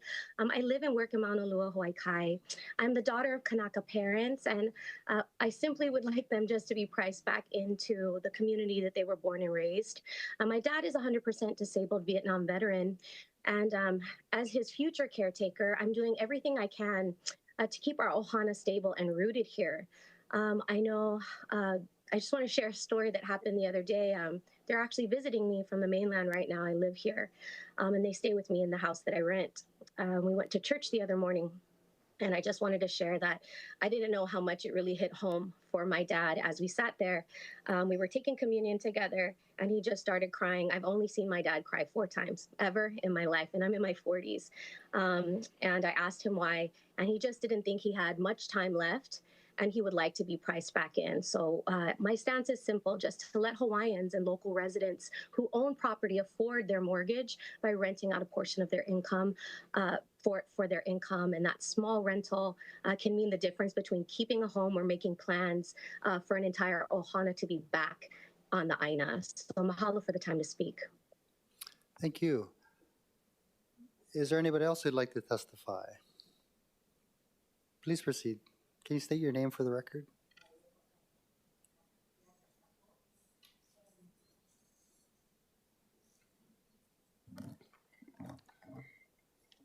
At Costro, we are asking for a simple carve-out that would let short-term rental hosts who live on their rental property to use that property to boost their retirement income as resident hosts to help them live in Hawaii. There are no undiscussed issues here. We've got the draft bill you need. We need a commitment that this carve-out bill will be on the agenda for the next zoning committee meeting and council meeting in December. May we have that commitment and promise. Also, I would like to comment that on this current bill 62, we object to the 90 days. It should be 30 days. There is a federal court decision that mandates 30 days. I don't know about the intricacies of the implications, but they're there. Contempt of court and so forth. Thank you. Thank you. Mr. Clerk, do we have any other testifiers? Mr. Chair, that concludes the testifiers. Thank you. Members were in discussion. Councilmember Tupola. Thank you, Chair. In support, thank DPP as well as Chair Kiaina for pushing this forward. This cleanup bill is really something we have been looking for many months. And further discussion about any types of changes can be done in future bills, which we're not opposed to, but we really need to get this through. And I'm glad that we're passing it for third reading. We want legal TVU owners to be able to register without any problem. And I know that DPP's staff has been working through all the intricacies of how we could write the law better. So thank you to them. Thank you, Chair. Thank you. Any further discussion, members? Seeing none, roll call, Mr. Clerk. Councilmember Cordero? Aye. Councilmember Dos Santos Tam by video conference? Aye. Councilmember Kiaina? Aye. Councilmember Nishimoto? Excused. Oh, excuse. Councilmember Okimoto? Aye. Councilmember Toba? Councilmember Tupola? Aye. Councilmember Wire? Aye. Chair Waters? Aye. Mr. Chair, there are 8 ayes, 1 member is absent. Thank you. CR-348 has been adopted and Bill 62, CD1, has passed third reading. Moving to the bottom of page 15 from the Committee on Government Efficiency and Customer Services, Councilmember Dos Santos Tam. Chair, I move that Committee Report 357 be adopted and Bill 5 CD2 pass third reading as amended. This relates to animal recovery. Second. It's been moved and seconded. Thank you, Councilmember Dos Santos Tam, for the explanation. Mr. Clerk, do we have any testifiers? Mr. Chair, we have none. Okay, members are in discussion. Seeing Chair. none. Oh, I'm sorry. Councilmember Tupola. Thank you so much. I know that there are people in support. They're probably herding cattle right now. A lot of our ag and cattle ranchers, they've been mentioning this. I know that the Cattlemen's Association has been doing a lot of this work for free, trying to round up animals that are stray, take it back to owners, figure out what to do when we can't find an owner. And what we don't want is we don't want situations like what happened in front of Colino when animal had to be put down because it was running through the streets. So I am very appreciative of Director Hashiro for supporting this effort. And of course, thank you to Committee Chair Dos Santos Tam for pushing this forward. We've talked at length about transitioning to a procurement-based RFP process modeled after the state. By tying contracts to clear service numbers, pickups, housing the animals, rehoming them, we can strengthen accountability, keep costs manageable, and ensure consistent, humane care for the animals. Thank you so much, Chair. Thank you. Any further discussion, members? Seeing none, roll call, Mr. Clerk. Councilmember Cordero? Aye. Councilmember Dos Santos Tam by video conference? Sorry. Oh, Aye. Thank you. Councilmember Kia Aina. Aye. Councilmember Nishimoto is excused. Councilmember Okimoto. Aye. Councilmember Toba. Aye. Councilmember Tupola. Aye. Councilmember Wire. Aye. Chair Waters. Aye. Mr. Chair, there are 8 ayes, 1 member is absent. Thank you. CR-357 has been adopted, and Bill 5, CD2, has passed third reading. Moving to the top of page 16 from the Committee on Budget, Councilmember Okimoto. I move that Committee Report 340 and Resolution 25-262 be adopted. Second. It's been moved and seconded. Councilmember Okimoto for the explanation. Repealing the policy of the fare box recovery ratio for the city bus system. Thank you. I believe we have one registered testifier, Shelby Pikachu, billionaire.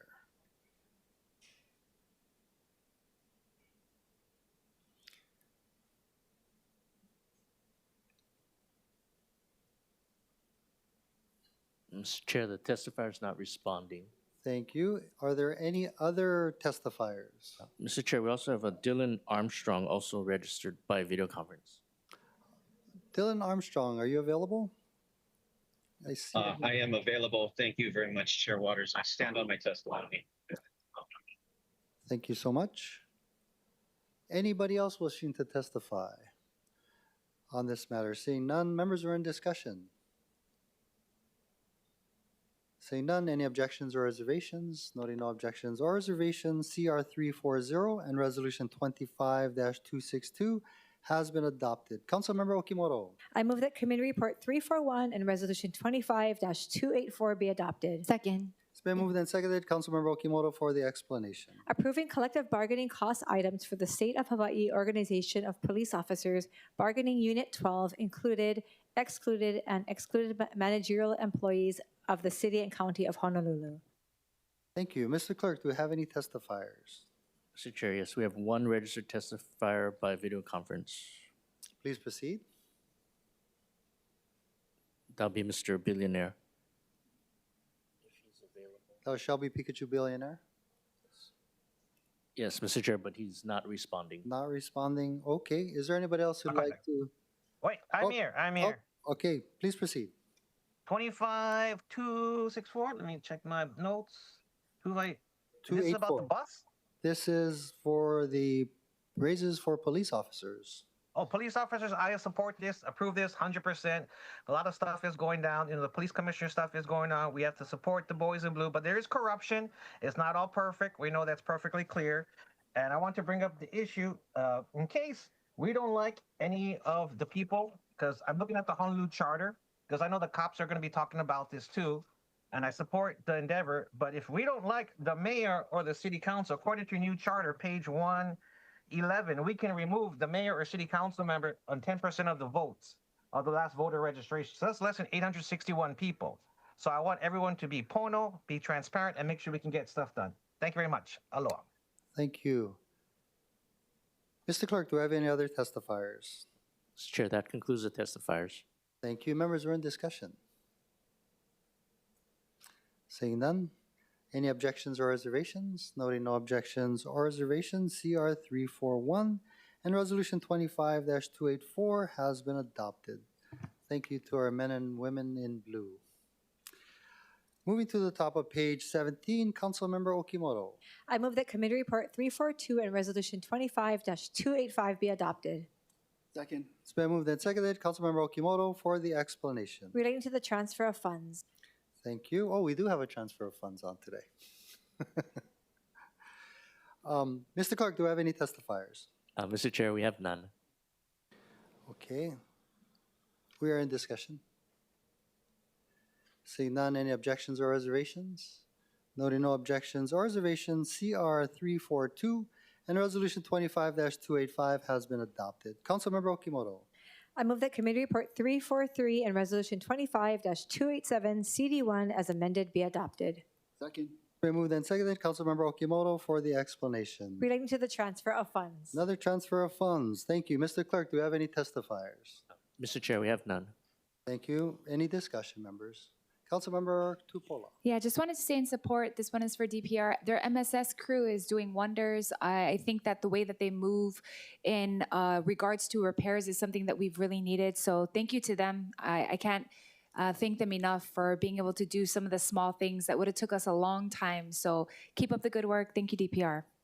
Thank you. Any further discussion? Councilmember Cordero. Thank you. I apologize, I did not get to hear about exactly where the $1 million will go to for MSS, but I would like to know from the Department of Parks and Recreation what it will be utilized for, from ground maintenance to maintenance support services. Please proceed.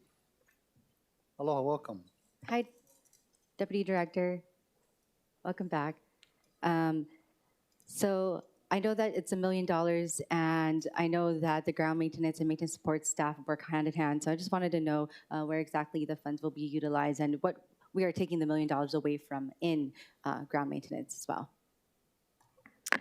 Mahalo, Councilmember Cordero, Aloha, Chair Waters, and members of the council. So last year we did a reorg, DPR did a reorg, and MSS, which was a branch under our main parks division, has become its own division.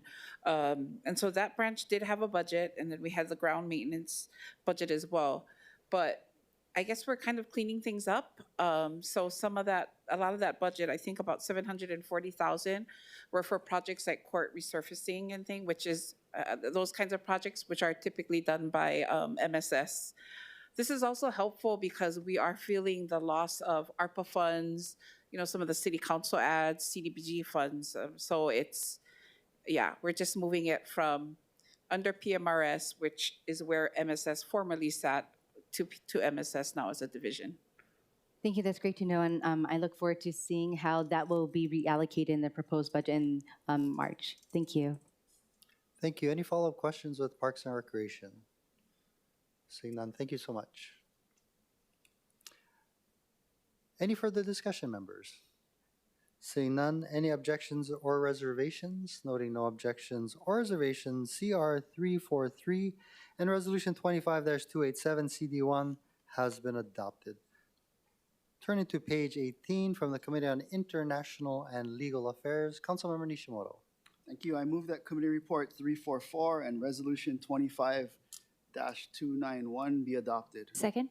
It's been moved and seconded. Councilmember Nishimoto for the explanation. This is additional funds for special counsel. Thank you. Mr. Clerk, do we have any testifiers? Mr. Chair, we have none. Thank you. Any discussion, members? Seeing none, any objections or reservations? Noting no objections or reservations, CR-344 and Resolution 25-291 has been adopted. Moving to the bottom of page 18 from the Committee on Zoning and Planning, Councilmember Kia Aina.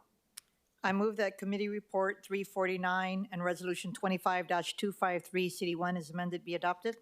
Second. It's been moved and seconded. Councilmember Kia Aina for the explanation. This resolution grants a special management area major permit to allow for the demolition of an existing single-unit dwelling and the construction of a new 3-story single-unit dwelling with ground-level parking, swimming pool, and individual wastewater system in Haleiwa, Oahu. Thank you. Mr. Clerk, do we have any testifiers? Mr. Chair, we have none. Thank you. Members, any discussion? Chair, I believe we Oh, did I'm have a testifier. Oh, please proceed.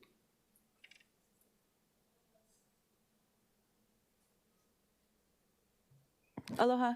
I would just like to testify on this one and just point out that there's a lot of historical history in that area, and the waterways there have been mismanaged for years. And so right in that area where they want to build a swimming pool is actually freshwater ponds that the ali'i used to bathe in. And there's a bunch of stories that you could go back and find in like sites of Oahu and whatnot about the area. But I just don't think it's the place for a swimming pool, especially because it's in between like Wailua Bay and then all the freshwater right behind. It's just not the place. And there's no houses in the area, especially on the whole street, that have swimming pools. So just something to consider, please. Members, any questions for the testifier? Seeing none. Members, any further discussion? Councilmember Wire. Yeah, thank you, Chair. I was just going to ask DPP a couple questions. I see both deputy and then also other staff, so I don't know who's best positioned.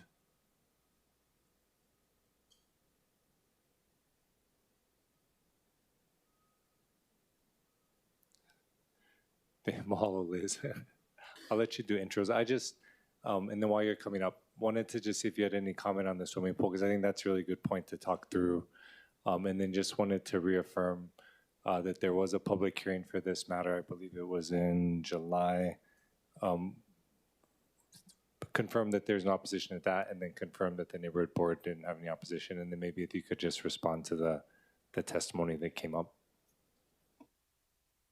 Thank you, Councilmember.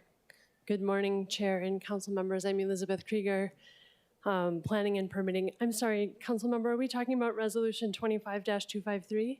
That's correct. Okay. Yes, there was a public hearing. I don't believe that there was any adverse or like negative testimony that could not be addressed in the findings. So in our findings analysis and recommended conditions, we felt that that any adverse impacts, even related to the swimming pool, could be mitigated. Okay, thank you for that. And was that discussed during zoning committee as well? I don't remember there being a very robust discussion about this particular SMA during the zoning committee hearing. Oh. Okay, mahalo. Any follow-up questions for DPP members? Seeing none, thank you. Any further discussion? No, okay. Roll call, Mr. Clerk. Councilmember Cordero? Aye. Councilmember Dos Santos Tam by video conference? Sorry, we didn't get you there. Oh, sorry. Aye. Councilmember Kia Aina? Aye. Councilmember Nishimoto? Councilmember Okimoto? Aye. Councilmember Talba? Aye. Councilmember Tupola? Aye. Councilmember Wire? Reservation. Chair Waters? Aye. Mr. Chair, there are 9 ayes. Thank you. CR-349 and Resolution 25-253, CD1 has been adopted. Moving to the top of page 19, Councilmember Kia Aina. I move that Committee Report 350 and Resolution 25-254, CD1 is amended, be adopted. Second. It's been moved and seconded. Councilmember Kia Aina for the explanation. This resolution grants a special management area major permit to allow for the construction of a new 3-story single-unit dwelling with ground-level parking, perimeter wall, and individual wastewater system in Haleiwa, Oahu. Thank you. Mr. Clerk, do we have any testifiers? Mr. Chair, we have none. Thank you. Members, any discussion? Councilmember Wire. Thank you, Chair. Just quickly, I think probably for Liz again, so as she comes up, I just wanted to confirm. I know that there was an offer to present with the neighborhood board, assuming other types of hearings. I didn't see any direct opposition or positions taken in looking at the report, so just wanted to confirm that with you. Yes, Elizabeth Krieger with DPP. Yes, I can confirm that.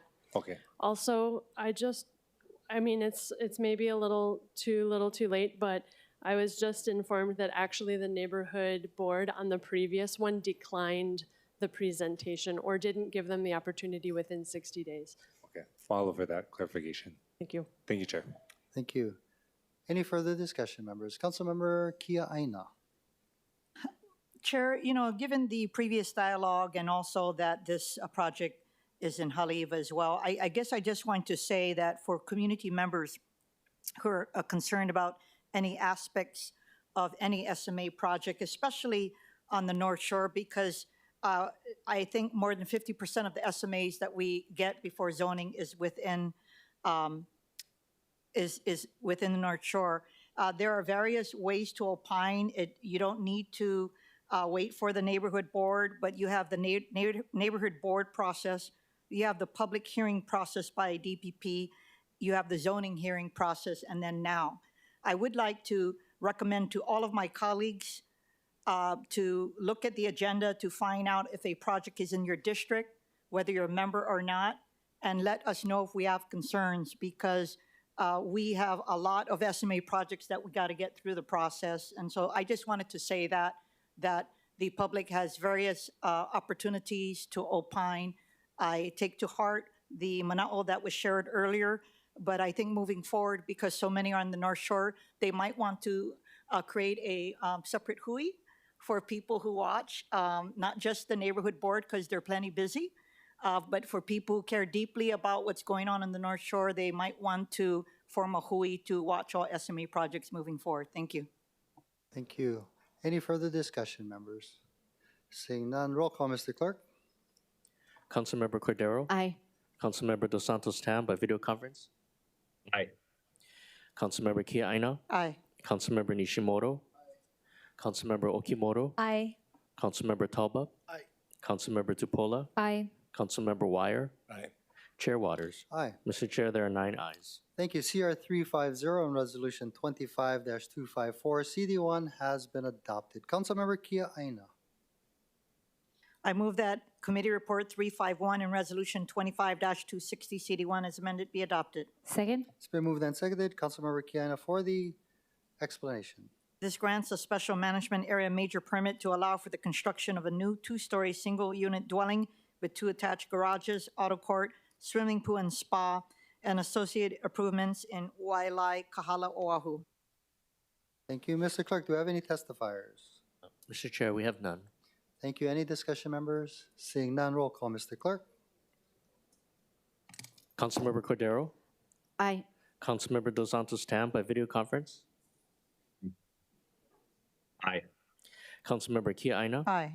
Councilmember Nishimoto? Councilmember Okimoto? Aye. Councilmember Talba?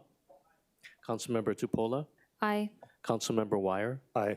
Chair Waters? Aye. Mr. Chair, there are 9 ayes. Thank you. CR-351 and Resolution 25-260, CD1 has been adopted. Moving to the top of page 20, Councilmember Kia Aina.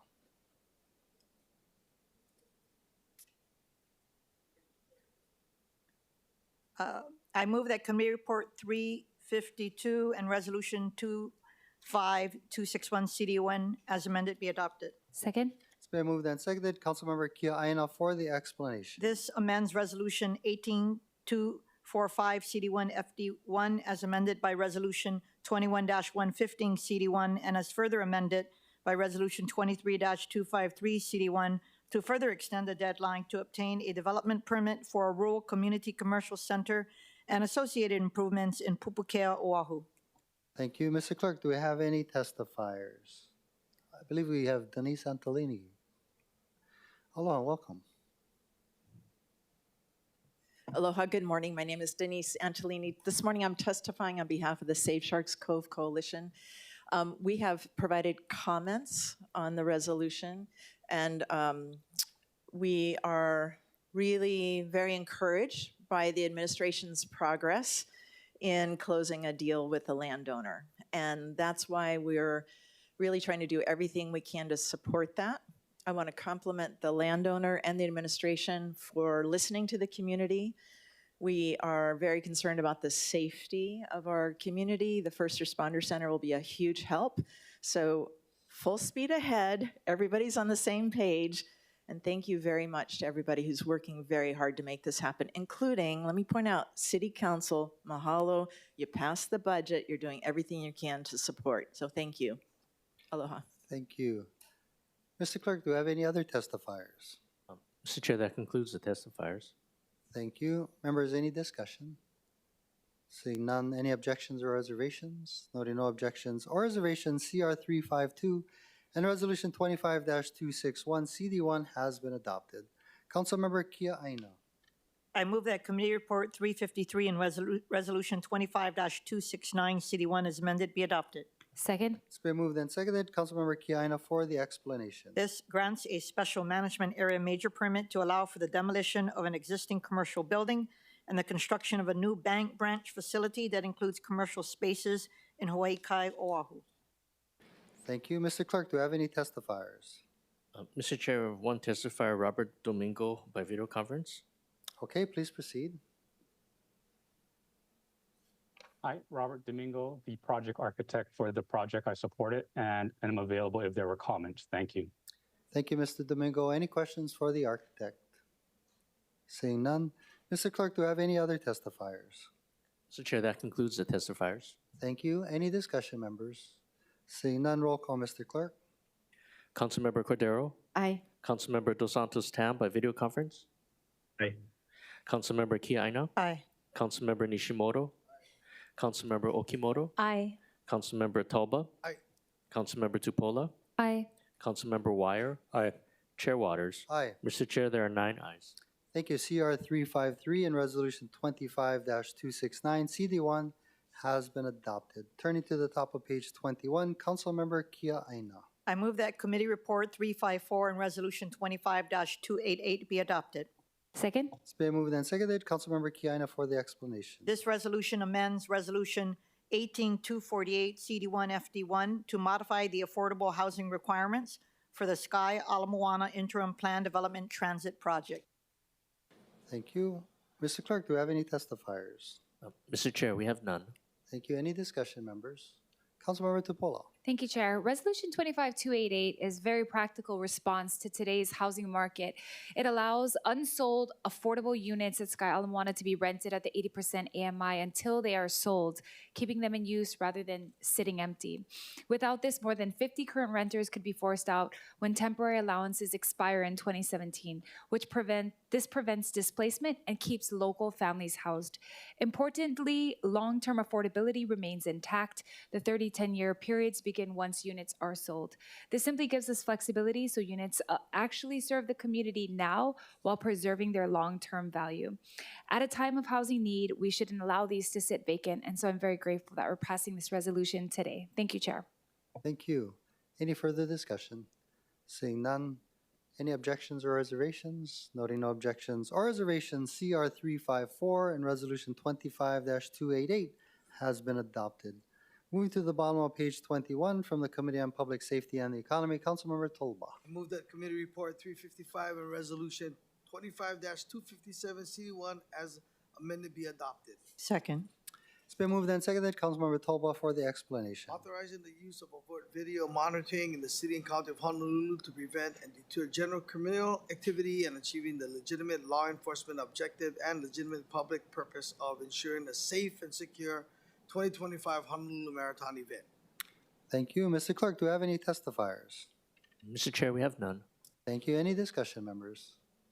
Seeing none, any objections or reservations? Noting no objections or reservations, CR-355 and Resolution 25-257 CD1 has been adopted. Moving to the top of page 22, Councilmember Tolba. I move that Committee Report 356 and Resolution 25-286 be adopted. Second. It's been moved and seconded. Councilmember Tolba for the explanation. Accepting a gift of Thanksgiving Day meals valued at $18,095 to the city from the Honolulu Firefighters Foundation for an on-duty Honolulu Fire Department personnel. Thank you. I believe we have one registered testifier, Shelby Pikachu, billionaire. Aloha guys, it's me again. Aloha Augie. Good to see you from virtually. Yes, I approve this. Heck yeah, we should take care of our firefighters. 18 grand. You might need a little more. Can I recommend fried turkey is better than the regular turkey. It's kind of dry. Give them the brown gravy, the mashed potatoes. Help those guys who need it. I know we're talking about the cops a lot, but the firefighters go fight the fires when we know 99% of fires is started by arson and by humans.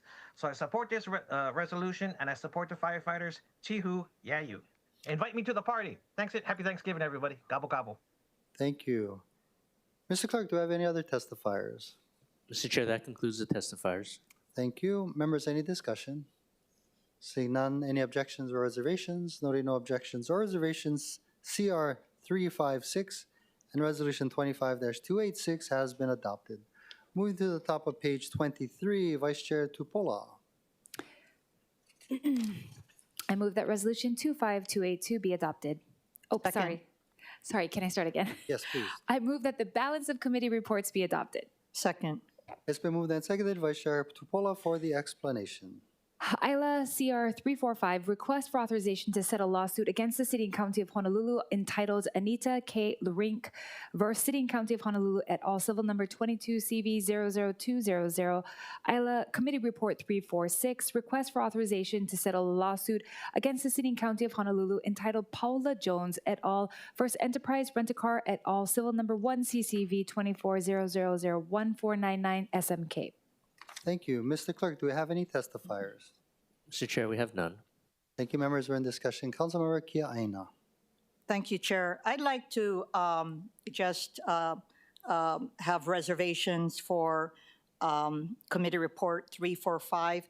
As I stated publicly before, you know, there's so many individuals who've recently moved to Hawaii, and I appreciate them having concern for our state. But if they do not appreciate our culture or our laws, to me, they need to reconsider whether they want to continue living here. If they're so miserable and disrespect our culture and laws, then maybe they need to go back to wherever they came from. Thank you. Thank you. Any further discussion, members? Seeing none. Any objections or reservations? Noting the reservations of Councilmember Kia Aina. Anyone else? Note the reservation of mine for ILA-345. Oh, Chair. Councilmember Cordero. I would like to vote no on 345. Thank you. Okay. Any other objections or no votes? Seeing none, because of the no vote, requires a roll call vote. So, Mr. Clerk, please take the roll. Councilmember Cordero? No. Councilmember Dos Santos Tam by video conference? Aye. Councilmember Kia Aina? Reservations. Councilmember Nishimoto? Councilmember Okimoto? Aye. Councilmember Talba? Aye. Councilmember Tupola? Aye. Councilmember Wire? Aye. Chair Waters? Reservations. Mr. Chair, there are 8 ayes, 1 no. Okay. The balance of committee reports have been adopted. There is no unfinished business. Turning to page 24, new business. Vice Chair Tupola. I move that Resolution 25-282 be adopted. Second. It's been moved and seconded. Vice Chair Tupola for the explanation. Approving an amendment to the City and County of Honolulu's list of Federal Transit Administration and Federal Highways Administration candidate projects in the federal fiscal years 2025 to 2028 Transportation Improvement Program. Thank you. Mr. Clerk, do we have any testifiers? Mr. Chair, we have none. Thank you. Any discussion?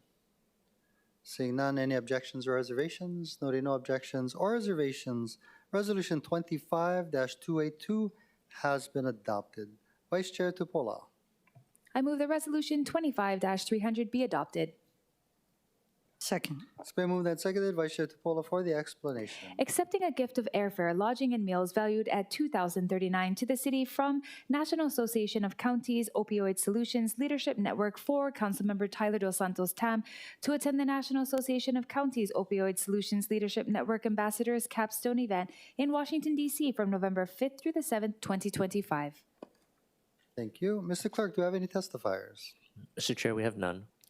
Thank you. Any discussion? Seeing none, any objections or reservations? Noting no objections or reservations, Resolution 25-300 has been adopted. But turning to the top of page 25, Vice Chair Tupola. I move that Resolution 25-304 be adopted. Second. It's been moved and seconded. Vice Chair Tupola for the explanation. Accepting a gift of travel, lodging, meals, and related expenses valued at $2,080.98 to the city from Abundance Network Education for Councilmember Tyler Dos Santos Tam to participate in the Abundant Elected Fellowships Program in-person training weekend in Tempe, Arizona. Thank you. Mr. Clerk, any testifiers? Mr. Chair, we have none. Thank you. Any discussion, members? Seeing none, any objections or reservations? Noting no objections or reservations, Resolution 25-304 has been adopted. Turning to the bottom of page 25, Vice Chair Tupola. I move that Resolution 25-305 be adopted. Second. It's been moved and seconded. Vice Chair Tupola for the explanation. Strongly requesting that the Director of Planning and Permitting declare that the previously approved conditional use permit minor for Kamananui agribusiness activities null and void, or alternatively deny modifications to the conditional use permit minor requested by Kaukonahua Ranch LLC. Thank you. Is there a motion to amend?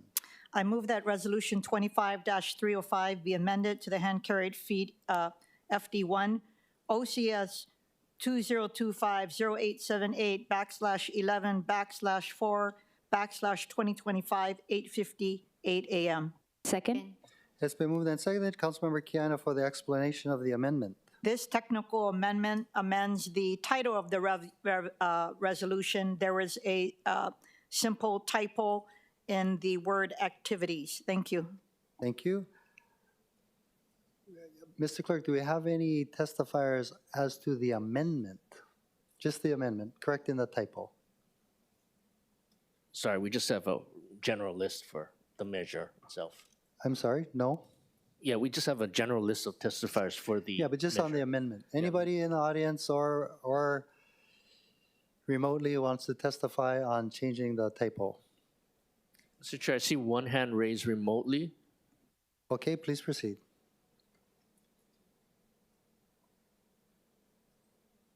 Aloha. O wau ka puakili I koa ka mai no ka aina ho o pula pula ka awa wainai mai au. I ka ko'o that typo correction, and I strongly support the intent and purpose of this resolution, and I will speak to that once we get to allowing that type of communication to occur. I'll also take this moment to acknowledge that the council meeting, the summary of all of the testimony that has been submitted indicates 258 in support of the resolution itself, 30 oppose, and 7 comments. This morning, I took the time to identify those that identified oppose in their position. And I looked at them that said they support the purpose and intent of the reso, but oppose the project itself. Mahalo. Oh, thank you for catching that as well. I believe a number of us caught that too. Thank you. Members, any discussion on the amendment? Seeing none, any objections or reservations to the motion to amend? Noting none. Resolution 25-305 has been amended to the hand carried FD1. Any objections or reservations to waiving Council Rule 19G, the 48-hour notice requirement? Noting no objections or reservations, the 48-hour notice has been waived. Now, we have many registered testifiers. I'd like to start with in-person testimony. I believe on the top of our list is Mike Peach, followed by Robert Cherry and Calais Salcido. Hello, welcome. And by the way, thank you all for waiting patiently. Appreciate you all being here. You got to see how the sausage is made. Please proceed. Aloha, Chair Waters, members of the City Council. Really appreciate you guys taking the time to hear this and appreciate the public coming out in force. My name is Mike Peach, owner of Kaala Ranch, which directly neighbors the property on the Mokuleia border of the property. Schofield's on the other south side of the property. At Kaala Ranch, my wife runs 50 head of cattle. We've planted 7 acres of native forest, which is about 2,300 trees. So we're well aware of how to steward the land. And we're recognizing that that this developer has used loopholes to launch a commercial enterprise and bypass zoning laws using agriculture as a means to get that through. Due to serious concerns, I respectfully urge the council and the county to revoke the 2019 conditional use permit issued to Kamana Nui. The CUP was processed under Mayor Caldwell's administration as a CUP minor. Go ahead and finish up. But the scale and impact and risk clearly warrant a CUP major. If this permit is not revoked, it'd be great to go through the process and understand why it was granted a minor application. And local attorneys feel a major application is warranted. The county has both authority and responsibility to revoke this CUP. In regards to safety, bordering Schofield is unexploded ordnance. Due to the shooting range and firing range right next door, there's shrapnel hazard. 2 cows were killed in the last 2 years due to shrapnel. The military uses that airspace for practice with helicopters, and a 68-foot tower due to this gondola would not fit that use. Lastly, in closing, most concerned, the developer removed 90% of their forestry commitment and all of their agroforestry commitment, which equates to about 500,000 trees that they committed to plant.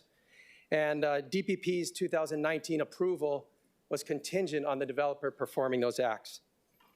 I respectfully ask DPP and the City Council to revoke that 2019 CUP to Kamana Nui. Mahalo. Thank you. Any questions for the testifier members? Seeing none, thank you. Next, we have Robert Cherry, followed by Calais, and then Austin Salcido. So,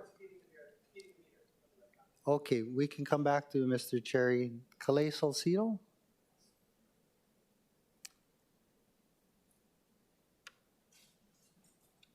Aloha, Calais Salcedo. I support the resolution, but I'm totally against the project because that Mauka is very special. That mountainside is very special. Once it goes over there, it's going to hit the west side. You know, it's about a money bucket, but also having respect. What Hawaii means, what the meaning of aloha. Okay, the meaning of aloha is malama our aina. Okay, aloha is to malama our water. You know, it's not this one-way tickets coming in, foreign countries developing, and flashing their money, their moolah, flashing their moolah. You know, that's not what it's about. Gentrification of outside entities coming in is destroying the island that we call home. You want to destroy something, go back to your hali, your home, and you go destroy there. This is not for the island, and this is not for our people. Gentrification needs to stop.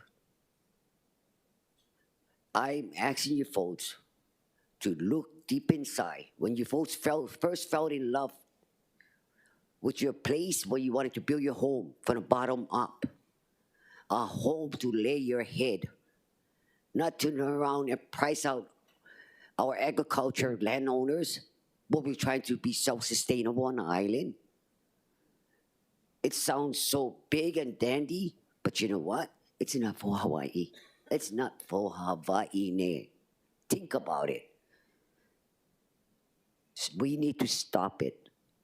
And the swimming pools they're talking about, hello, get relisted. We're surrounded with the whole island of water. Clean up our beaches, then you can turn around and go to the water instead of building up the swimming pools.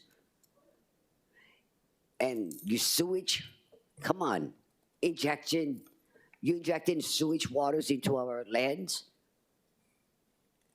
That's another thing you folks need to think about, not the back pocket.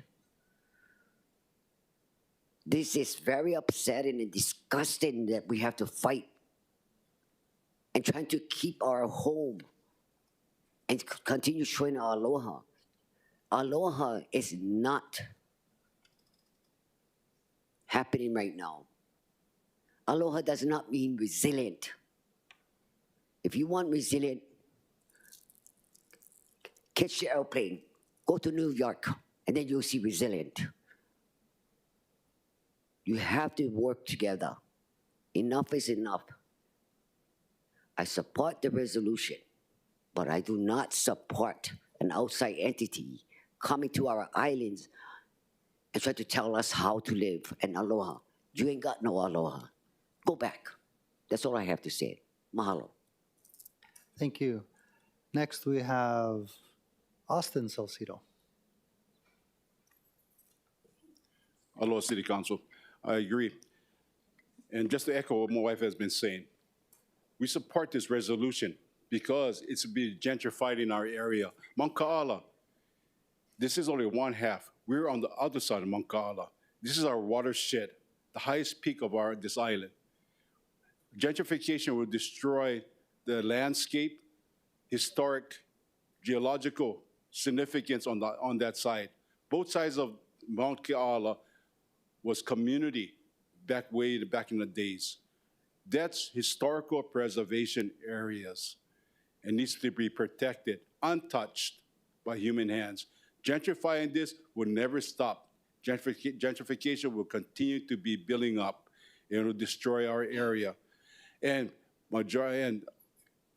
lastly, we need to close, void, and null this conditional use permit that's allowing this type of gentrification to happen for any more development. That's all we have on this island is more developers, but it's not suitable for this island. We are a small island. So with the plants, native plants up there, our native species that's on the island, it's going to be diminished. It's already being diminished. And Mount Ka'ala is untouched. Leave it to be untouched. That's all I have. Thank you. Thank you. Did Robert Cherry come back from feeding the meter? Not yet? Okay, we'll come back to him again. Lenny Espinoza. Aloha and welcome. Aloha Council. As a resident of Waialua and a protector of Mount Ka'ala, I'm in full support of this resolution. The Kamananui project has not provided sufficient environmental or cultural impact assessments that meet the standards of our community, and they've attempted to reduce the project's overall size and a means to lessen their impact. But any development of this scale or intent is harmful to the Aina and her community. This company has no connection to Mount Ka'ala or her people, and their complete refusal to meet with our neighborhood board and the communities of Mount Ka'ala proves to us that they know that this project is maleficent. If they were truly proposing this project to uplift the community as they claim, they would not be hiding from us. The physical construction, the amount of expected visitors, and the shift in forestation and agricultural work in their CUP application concerns us all. And if this project truly was for the community, they would have no problem coming to us to talk about it. They claim the focus of this project is education and accessibility, but again, education and accessibility require community participation and collaboration. Their complete lack of connection to Waialua and Mount Ka'ala makes it quite impossible for them to share the extensive mo'olelo of the area and the Aina they stand upon in a way that honors and respects her people and her history. Above this, they are missing the point that this mountain is sacred and not to be accessed by just anyone. This is not their Aina, this is not their mountain, and this is not their community. They have no right to build on and exploit this land. They're putting our flora and fauna, our communities, and our sacred histories at risk. As a Native American, I know the pain that's felt when our lands are harmed like this. Every action is felt not only by her, but by her people. This pain is shared and held by generations, as you've heard. This resolution takes one step towards ensuring that this cycle of exploitation is not continued. As we continue to gain support across the island in opposition to this project, we hope that our city council will stand by us and stand by our mountain. Thank you. Thank you. Next, we have Shelby Billionaire. Yes, it's me. Great, I'm glad we're on this subject. So I support the resolution, but I do not approve whatsoever of the gondola project or this BS Hawaiian name. They're using our Hawaiian names like Anita K Warren as cultural prostitution. There's no power, there's no water plant, there's no poop plant, means sanitation. I've always seen you guys to complain about sewage and the fees going up and water. When Board of Water Supply came to our meetings, neighborhood board, there is no water plan, there is no poop plan. We saw their stats and stuff, so they're going to go agriculture and farming. That's total blue sky. They're not going to do it, because imagine I put a gondola right now from Mount Ka'ala going down. You know how much people are going to die? You know how much cell phones are going to drop? How are you going to protect liability when somebody drops their cell phone and drops on somebody's head? There ain't no careful plans up there. What's good on Mount Ka'ala, if you guys didn't know, I joined the Air Force 25 years ago as an Air Force veteran. We have one thing up there, the radar satellite to protect the Hawaiian Kingdom. The Air Force Hickam, when we got issues, we call Mount Ka'ala the FAA. You don't want tourists up there messing around with the radar satellites. Ooh, let me go see the trees. Let me go see these flowers. When they fall down, do something stupid, they're going to sue you guys. So do not let these people go through. And what you're getting smart about is what you wrote down. Most people in opposition, because they thought no to the project. They didn't read the bill. They didn't read the resolution. I know because I had board members yesterday at our YNI board meeting said, hey, I sent a testimony, and what'd you submit? In opposition. I said, why'd you oppose the resolution? Because they Portuguese didn't read it. So if you stop the CUP, the conditional use permit, we can stop the project. Hell yeah, I say yes to that. Like the Salcedos there, the people from North Shore, Rachel Chu and the people, they came down to our board meeting last month. And so we got to get fired up to protect Wahiawa, the west side, and everything. Because it sounds like me, if I go to Mount Rushmore and I want to make a gondola project from Mount Rushmore all the way down, do you think the Lakota tribe will let me do that? Oh, hell No. So why are we going to let other people come into our moku and do this kind of kukai? There's bribery. There's something going on in DPP. And you know we're going to have to talk to Donna Puna, who approved this before. Because you know what's going to happen. If you try to do it to Mount Kala, you're going to have issues, you're going to have problems, you're going to be a liability, you're going to get cursed. Because that's not a good place for people to be messing around, doing stupid stuff. And you know how these tourists go around not caring about seals, not caring about turtles, not caring about fauna. They don't give a kukai about you and me. So I definitely support this resolution, and you should stop this project right here, right now, today. Thank you very much. Aloha.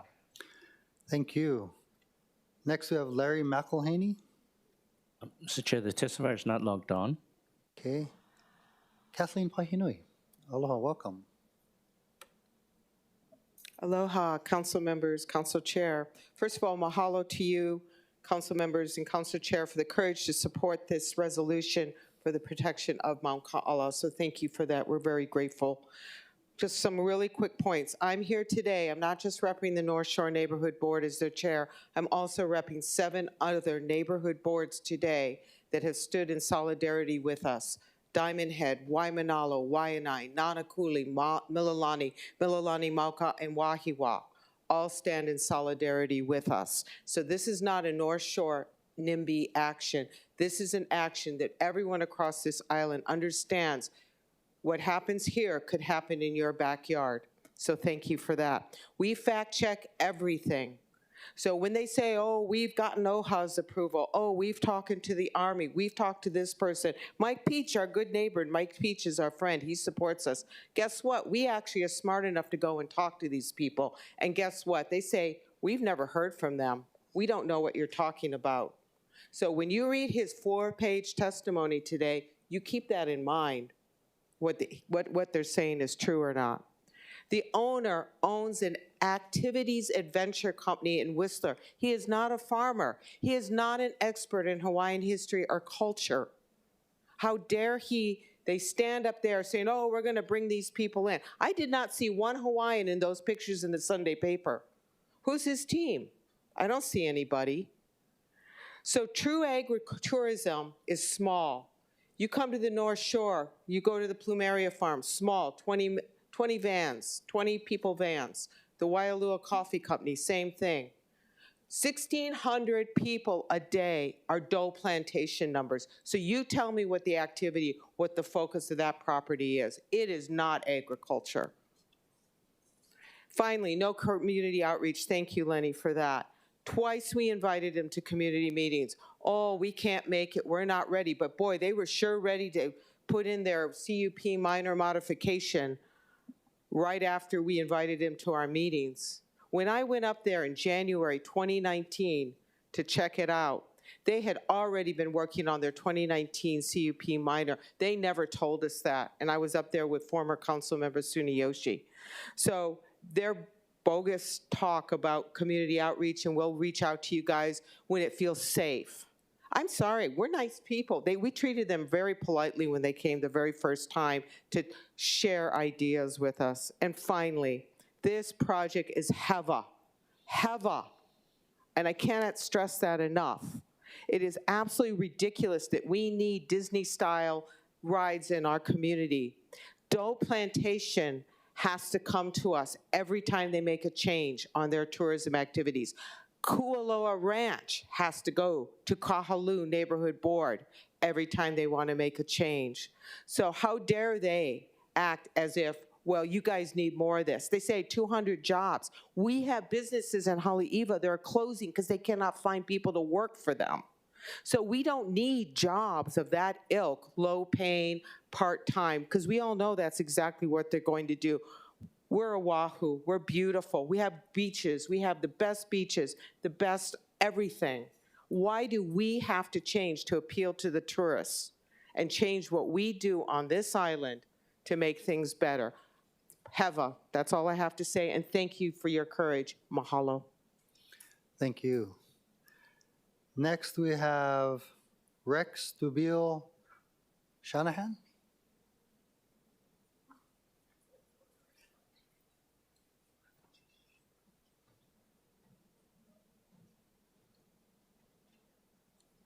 Good afternoon.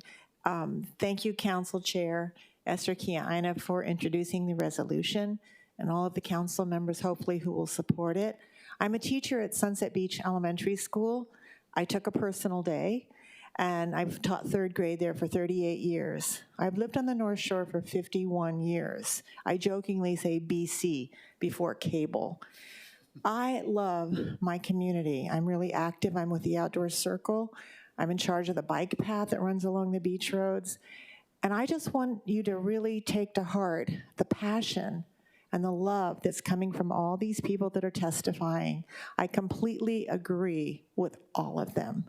And I hope you do too. When you have visitors or guests who come to town, so many of you come to the North Shore to share the beauty of the country. We don't need a development like the one at Whistler or the theme parks around our country. Our island is so beautiful, and it's the Outdoor Circle that I'm the vice president of on the North Shore that's preserved a lot of that beauty. We have no billboards, we have no aerial advertising, signage. We do our best to keep it legal. And I just want to, again, appeal to you to please support this resolution. I want to thank Councilmember Waters and Zoning Chair Esther Kiaina for introducing the resolution. We're very grateful. Thank you. Thank you. Next, we have Denise Antolini, followed by Kelly Basham.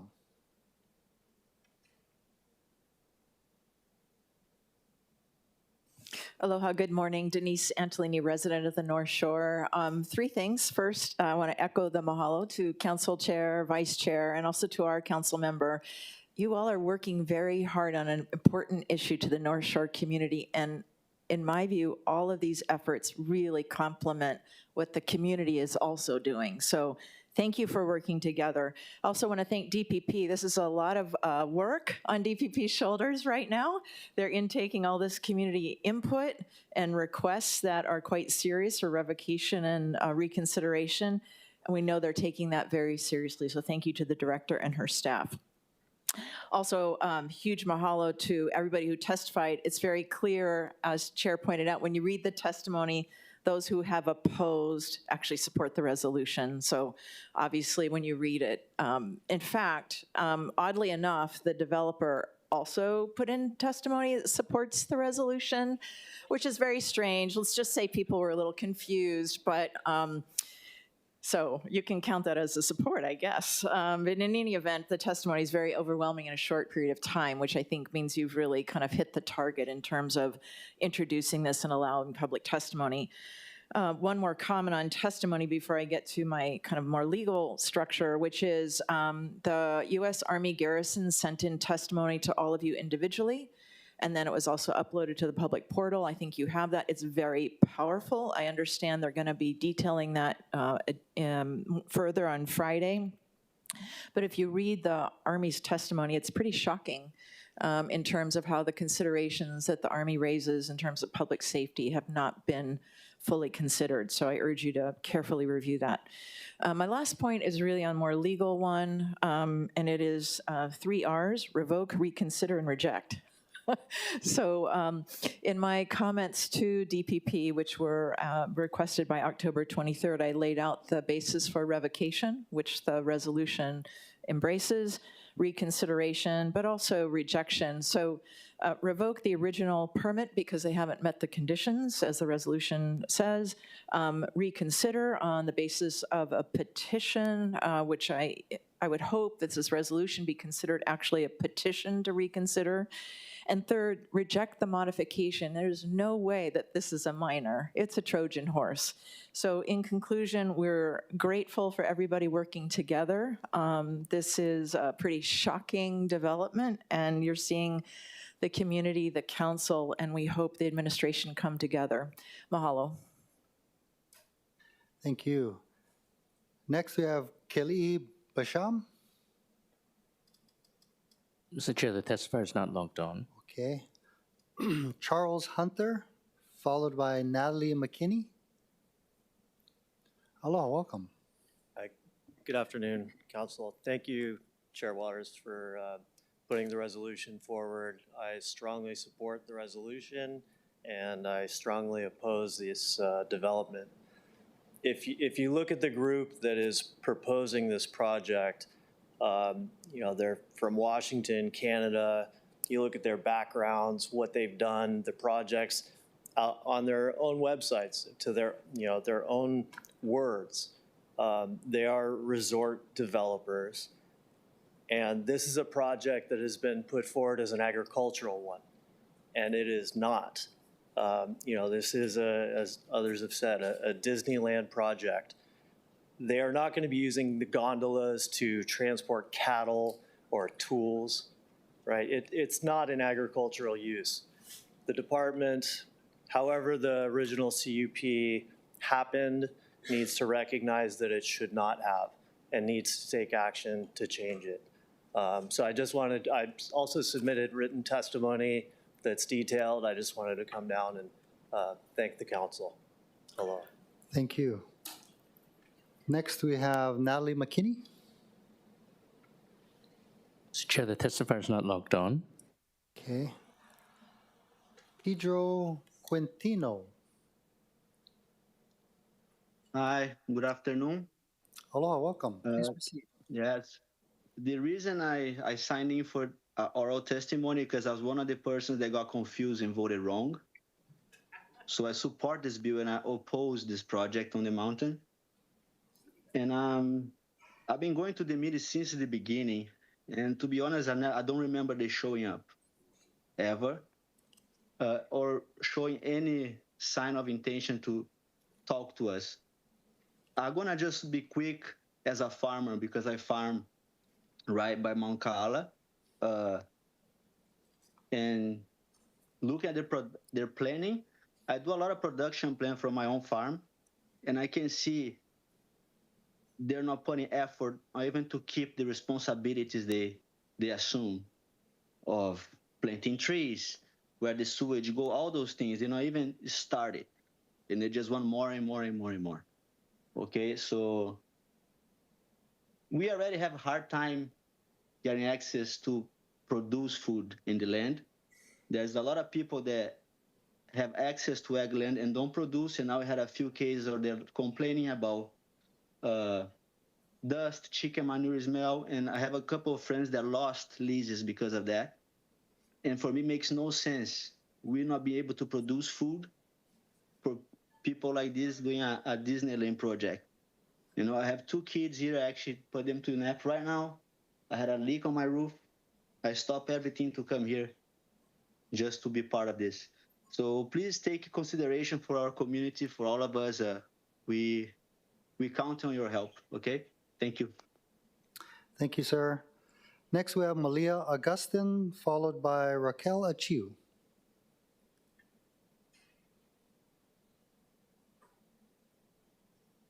Sorry, Mr. Chair, both testifiers are not logged on. Okay.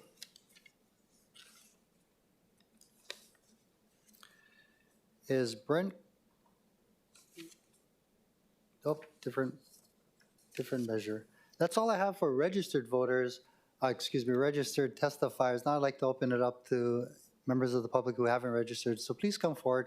And if you'd like, you can start a line coming back this way. Hello, welcome. Please state your name for the record. Thank you. My name is Leimana Damate. I am the Luna Alakai, or Executive Director of the Hawaii State Ahamoku. Our mandate is to bring the voices of the generational people of a place forward to government agencies. And we strongly support this resolution. Our kupuna have met this past week, and they've actually instructed me on what to say on their behalf. And this is for the people connected to Mount Kaala and in the Wailua Moku. They are adamantly in favor of this resolution and ask that the Kapa'akai analysis be used to actually validate this. We do not believe they can pass a Kapa'akai analysis, and they have not spoken to the traditional generational practitioners of that place. I'd like to thank you, Chair, and especially Esther Kea'aina for bringing this resolution forward and protecting the rights of traditional Native Hawaiians of the Waialua and Waianae-Moku. Thank you. Thank you. Aloha mai kako. My name is Dylan P. Armstrong. I had intended to testify. I believe my testimony got lost in the coconut wireless, so mahalo for allowing me to speak at this time. With my friendship with Kathy, who's already testified, I thought it was important to show my solidarity on this issue. I do not live in the affected community, but I have spent countless hours on top of Mount Ka'ala. I'm a biologist and natural resource practitioner by background, and I've taken care of the pupu kanioi, the Hawaiian tree snails from Mount Ka'ala, for 3 years in a laboratory setting while I was at University of Hawaii at Manoa. I've removed the sphagnum moss from atop the mountain, and I have used the compost toilet atop the mountain. So I'm very aware of the environmental impacts that we as individuals have on this ecosystem. And I've given a lot of consideration to what the testifiers have said. Most of it I agree with, some of it I explicitly do not. But I absolutely appreciate the fact that this is a community that has been approached with a project that was disingenuously presented. And that I take great exception to. The fastest way, in fact, to get on my bad side is to be dishonest with me, because I have a great nose for that which is not less than forthright. So, as an ideas person, I generally like to talk about positive things. The community has already expressed their problems very well. There's a lot we can do to improve agriculture on the island, and there's a lot we can do to improve tourism. Tourists should not be seen as the enemy. We fail in setting the right tone, standard, and rules for tourists to follow. Their misbehavior is on us and our low expectations. What we need to do is have tourism that is not explicitly at odds with the community, that does not need to be dishonestly or illegally presented in order to be slipped under the radar. What we need is tourism that encourages people to go back with a sense of stewardship for where they live, as well as stewarding the land that they're here temporarily on. Mahalo. Thank you. Aloha, welcome. Hello, my name's Robert Cherry. I'd like to thank all of you for being here and helping us out. One word can pretty much sum up a lot of this, is traffic. The entire amount of people that are going to be going down Kaukahoa Road. And it's one of the most dangerous roads on this island. But the main thing that I'm here to talk about is erosion. I ranched that property for over 30 years.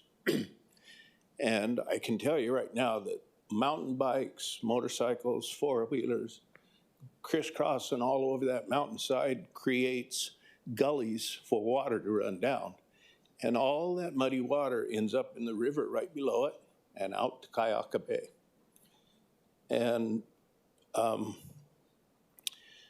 as far as that gondola enhancing their cattle operation, I don't see any way, shape, or form that it enhances it. And the steepness, the terrain on that property, some of the areas are way, way too steep for cattle to operate on. They can't climb the hills and walk there. There's no water up there for them to eat, for them to drink. So for them to say, well, we're not going to plant trees, we're not going to do any other agriculture, we're just going to rely on the cattle operation to do this. Well, they have that leased out.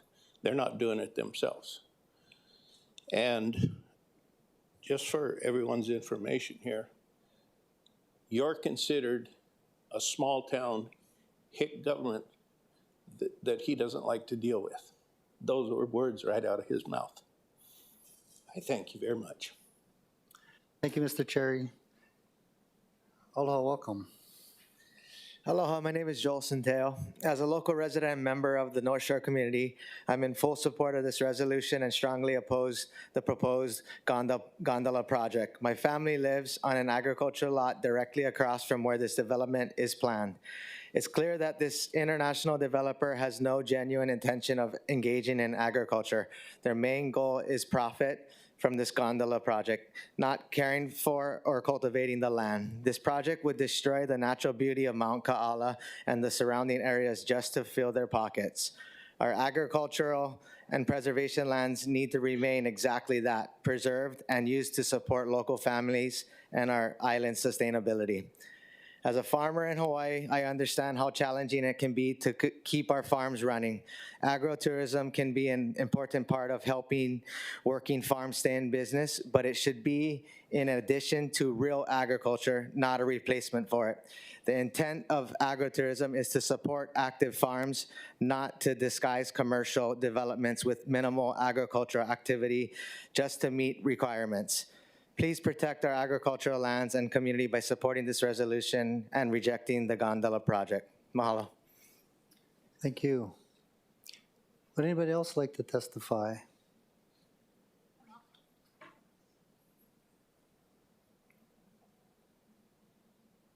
Aloha kako. Thank you, council members, for this resolution. I strongly support it. Firstly, I just want to say when I first heard 2,400 acres of land sold on the tallest mountain of Oahu, I was like, damn, this guy must be rich. Then when I heard he only bought it for a few million, that meant each acre sold for only a couple grand. And I was like, that is a steal for that price. Then when I heard it was a foreigner, I was like, why are we selling massive acreages of land to foreigners, especially when these parcels are next to the American military base? Secondly, Kaukonahua Ranch's manager, Skip, submitted a letter in opposition that was 4 pages, and in it he said he recommended to council members that they take the time to educate themselves and the staff on the scope of this project. So after reading that, I decided to educate myself more about who is behind the Kamana Nui Agricultural Project and the many other names they go by locally.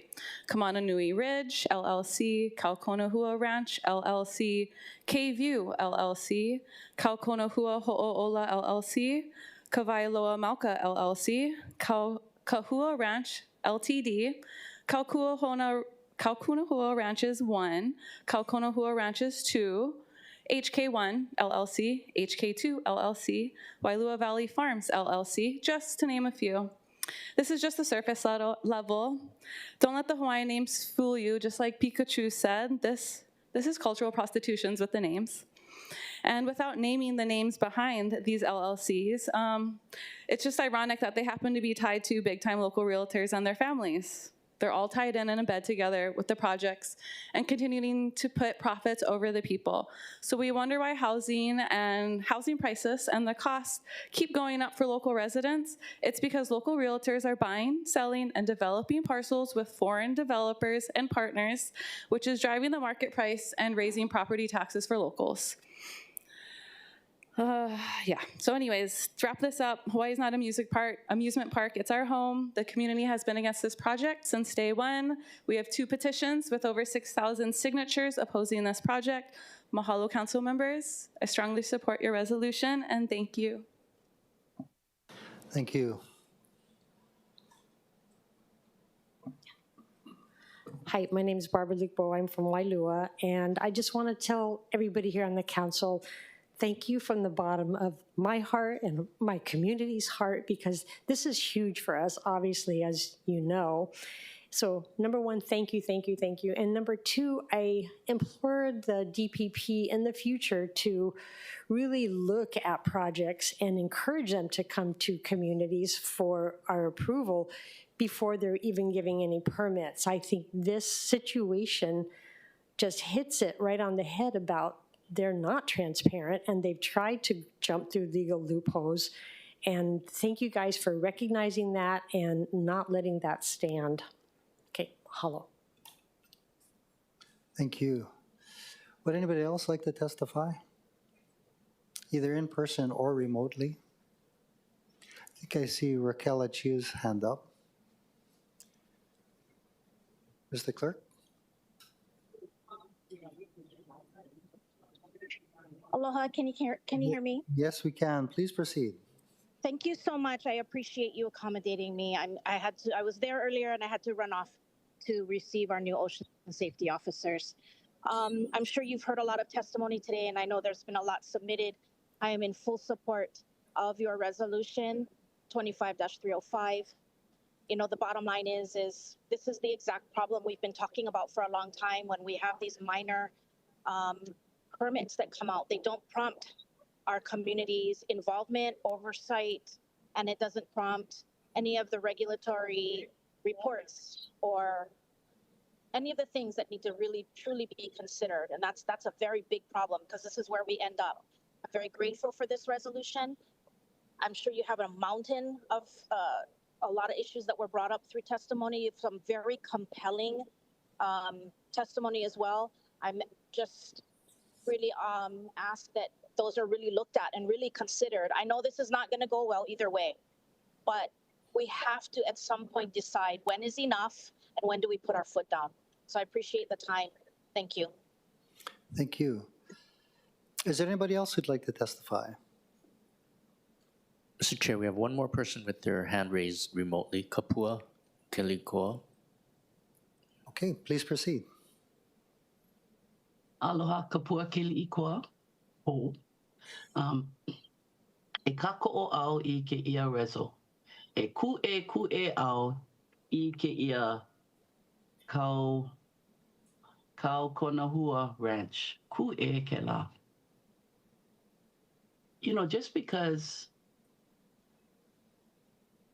other entities come to our island homes doesn't mean that they should misappropriate our language. That is so misleading. And I wish people that aren't from this place, which includes those of us that have been raised and born here and have accepted Hawaii as our home, I wish those other people would stop misappropriating our language, leading one to think that this is something of us, for us, and by us, which this project definitely is not. I find it so interesting that this group, they're so willing to speak to everybody but the community in which they're impacting directly. I am from Waianae. I am on the other side of Ka'ala, of the Waianae mountain range. But as my neighbors, the Saucedos, have already stated, things will end up here. Things are here already. But for our neighbors on the North Shore and the central of Oahu, I kako'o them. We're not asking for things that is not reasonable. We're asking you, the government, DPP, to look at their application and stop thinking about filling the blocks with what's appropriate. Think about what's appropriate for the Aina, what's appropriate for the community. Because while they speak and they say that they have done things that makes it easier for us, gondolas aren't what is normally used in farming. That's what we have our feet for. Gondolas is a tourism item. And this is what they're going to. And because you can afford to buy so much property and you're only using 1/10 of it for a tourism business, you eventually will choose to use that other end for development. Let's look at the future. Let's look at the impact that we're going to make. Let's not set a precedence of abusing our system. Let's ku'iluna and say, not here, not now, not ever. Mahalo nui. Thank you. Would anybody else like to testify? Saying none. Okay, members, we are in discussion. I believe we do have DPP in the House for questions. Councilmember Wire. Thank you, Chair. And I did have questions for DPP. I see Director Puna's in now as well. And just as she comes up, I want to mahalo everyone that came out today and submitted testimony online, submitted testimony to DPP for the public comment period. I heard there was several hundred pieces of public comment that were submitted or emailed in as well. And so, Director, just wanted to kind of first clarify and clear up a few misunderstandings as well. So I think, and from our discussion, I know you had mentioned you've talked to Colonel Sullivan from U.S. Army Garrison Hawaii. She also sent in the emails. Just wanted to double check with you. So DPP is aware that the U.S. Army has concerns and opposes the project? Yes, we received her testimony, and I did speak to her. Okay, mahalo. And then we also have Kokua Hawaii Foundation that was misrepresented in, I think, the applicant's submissions. But you, of course, have seen the emails I forwarded. You probably talked to them as well, but just wanted to confirm DPP is aware that they oppose the project. Yes, I received an email. Okay, and then I'm not sure if you saw the Office of Foreign Affairs testimony at the Joint Neighborhood Board meeting opposing the project, but then, of course, they were quoted in the recent Star Advertiser article. So just wanted to make sure DPP was aware that the Office of Foreign Affairs does not support the project. Yes, I think I've received that testimony as well. Okay, good. Good. So DPP seems to be up to date. And then, of course, we have the neighbors mentioned, some that testified today, some that submitted testimony, and I think that was an attestation made by the applicant as well. But clearly, DPP is aware that many of the immediate neighbors have concerns about the project. Yes, we've received all that testimony, so we will review it. I can't speak to, because it's pending, there's nothing that I can say with regard to the application right now. So we ask for patience. We're hoping to complete our decision in the next couple of weeks. Okay. And when you say your decision, because I know that we've had multiple opportunities to provide input, extremely grateful for the opportunity for the council as a body to take a position on the project. But the application came in to modify the conditional use permit. So I know I'm assuming what's been considered. Is there potential for DPP to, at its next decision point, come back with a decision on a broader revocation request that I think's been clear through the testimony, through this resolution, if it passes, the conversations and input from community over the past several months? We're certainly listening to all the different comments that are being made, but respectfully, I would not like to comment, how or what the potential decision would be, but certainly we are looking at everything as well as the ordinances, rules, and statutes that are part of our decision making. So we promise to have a thorough analysis and decision. But again, I really would not like to comment on the substantive, or potential decision that would be made. Okay. And just to kind of end with a question, I think from there, without asking you to speak to the decision or the outcome, I think a lot of folks in the community in particular, myself included, I think this body would want to know what next steps are. And so I think the question is DPP limiting itself to reviewing the modification application, or is DPP open to following the recommendation of the resolution if it passes today and doing the additional analysis required to review a revocation? Does that make sense? I would just say that the minor modification application that we're looking at now I think we would have to look at everything in front of us, including the original permit, in order to understand what the minor modification is asking. Appreciate that. Thank you. And so mahalo to our colleagues. Of course, encourage everyone to support the measure. Particularly grateful for zoning chair spending so much time in the community on the Backyards project, on this project, having a lot of conversations, helping navigate our ag committee that was set up with the assistance of Councilmember Tupola as well. So extremely grateful for the work that's going into that and all the attention. And of course, look forward to passing this today. So mahalo. Thank you. Councilmember Kia Aina. Thank you, Chair, and thank you, Councilmember Wire, for your leadership on this issue. To be clear, the gondola project on the North Shore is not just a North Shore issue of concern. It is concern for all who call Oahu home. Thank you to Kathleen Pahinui and the North Shore Neighborhood Board and all of the Oahu neighborhood boards who have stood united in opposition to this gondola project. And I wanted to thank the thousands of community advocates and allies who have been opposed to this project from the outset, and to the hundreds of those who have testified in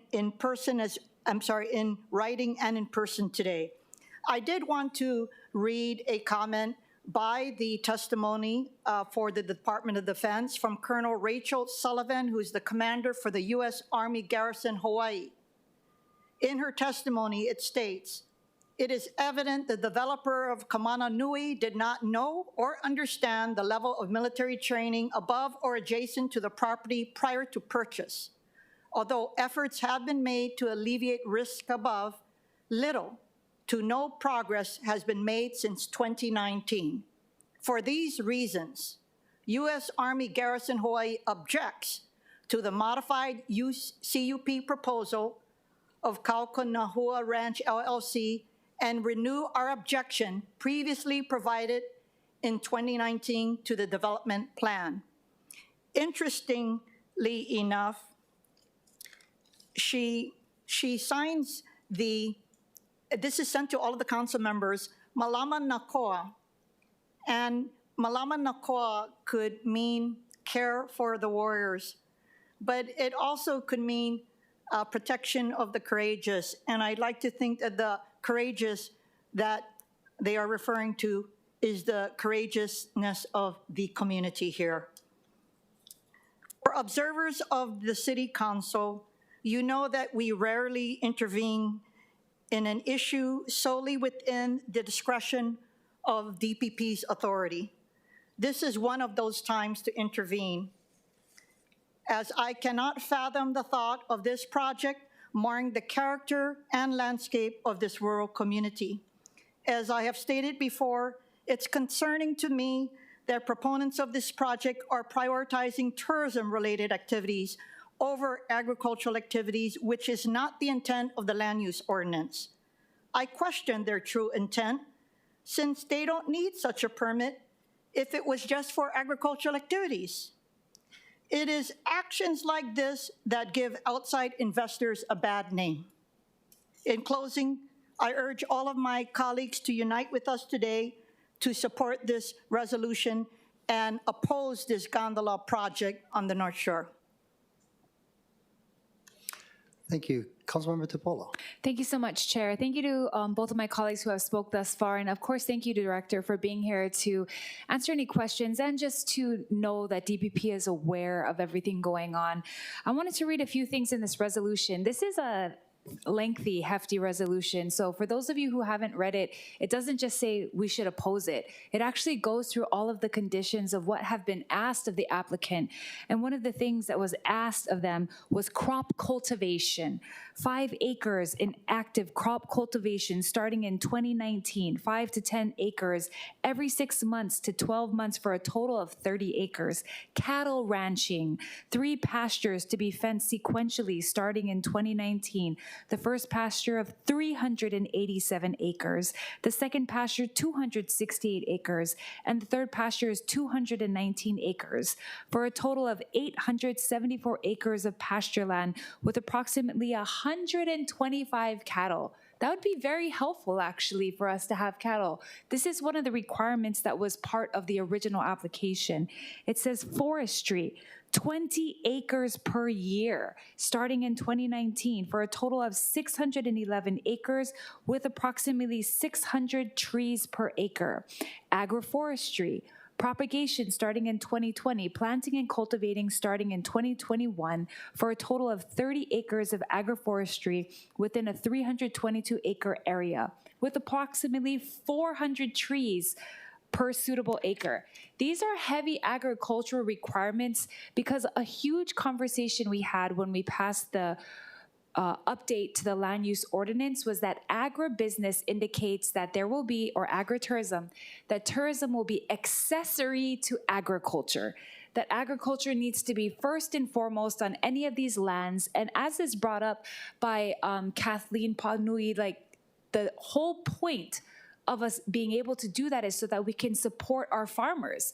But by doing a project like this where they're not focusing on the agriculture and now they're asking to cut all of it out, it's making all of our agritourism guys look bad. They're doing what's right. They're doing the plumeria farms with tourism being accessory. They're doing, the visits to Dole with it being accessory. So I really feel like, with Councilmember Kia'aina's position kind of governing over our zoning laws, it was important for us to discuss this today because this is out of the scope of what is allowed in these areas. And as was stated by some of my constituents and many others in the Nanakuli Neighborhood Board and the Waianae Neighborhood Board, we're talking about Mount Ka'ala.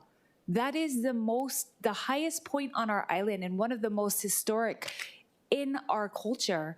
I do want to note one other thing in this resolution, which I really appreciated. After the CUP was given in 2019, there was a Supreme Court case in 2020. So just for clarity, the Pa'akai that the Ahumoku Council brought up, it was a Supreme Court decision, Kapa'akai o Ka'aina versus Land Use Commission. And it set forth an analytical framework to assist government agencies that provide discretionary approvals in making specific findings and conclusions to reasonably protect cultural, historic, or natural resources or Native Hawaiian traditional and customary rights.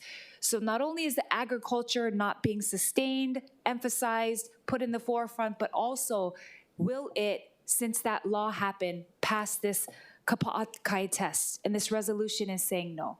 So I want to thank both Chair and Councilmember Kia'aina for bringing this forward. And I got to say, this board on the North Shore, you guys are going around to every neighborhood board, getting everyone on your side. Let's go. And these are wahine, that's what I'm saying. No fear. I appreciate all of the commitment that the community put to not just say, oh, this is our stance, but to get every other community to understand how it would affect all of us. So kudos to your community advocacy. Very impressive, very professional. Thank you for doing all the due diligence. And again, DPP, we look forward to whatever comes from this discussion and from this resolution. In support. Thank you, Chair. Thank you. Hey, Director, I do have a couple follow-up questions. I'm looking at a letter dated May 28, 2019, signed by Kathy Sokugawa, who was at the time the acting director of the Department of Permitting and Planning, basically approving the CUP minor. And attached to this letter was a findings of fact and conclusions of law and decision and order, also signed by Kathy Sokugawa, dated May 28, 2019.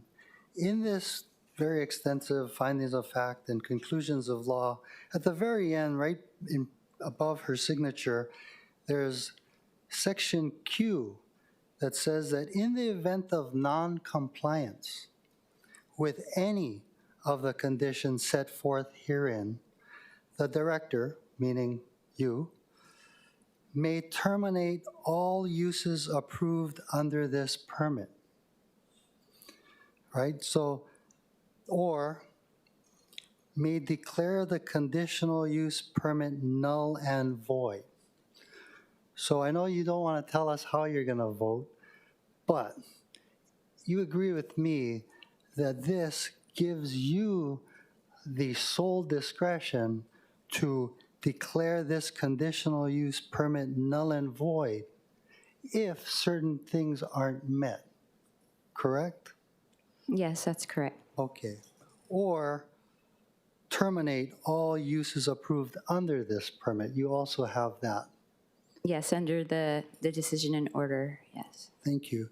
So going through the decision and order, as Councilmember Tupola pointed out, there are certain benchmarks that the applicant had to go through. And one of them was, it says, I'm looking at page 2 of the findings of facts and conclusions of law, that 20 acres per year starting in 2019 at about 600 trees per acre. There is an existing 2-acre COA test plot in addition to the planted 20 acres, but what was required was 20 acres per year starting in 2019.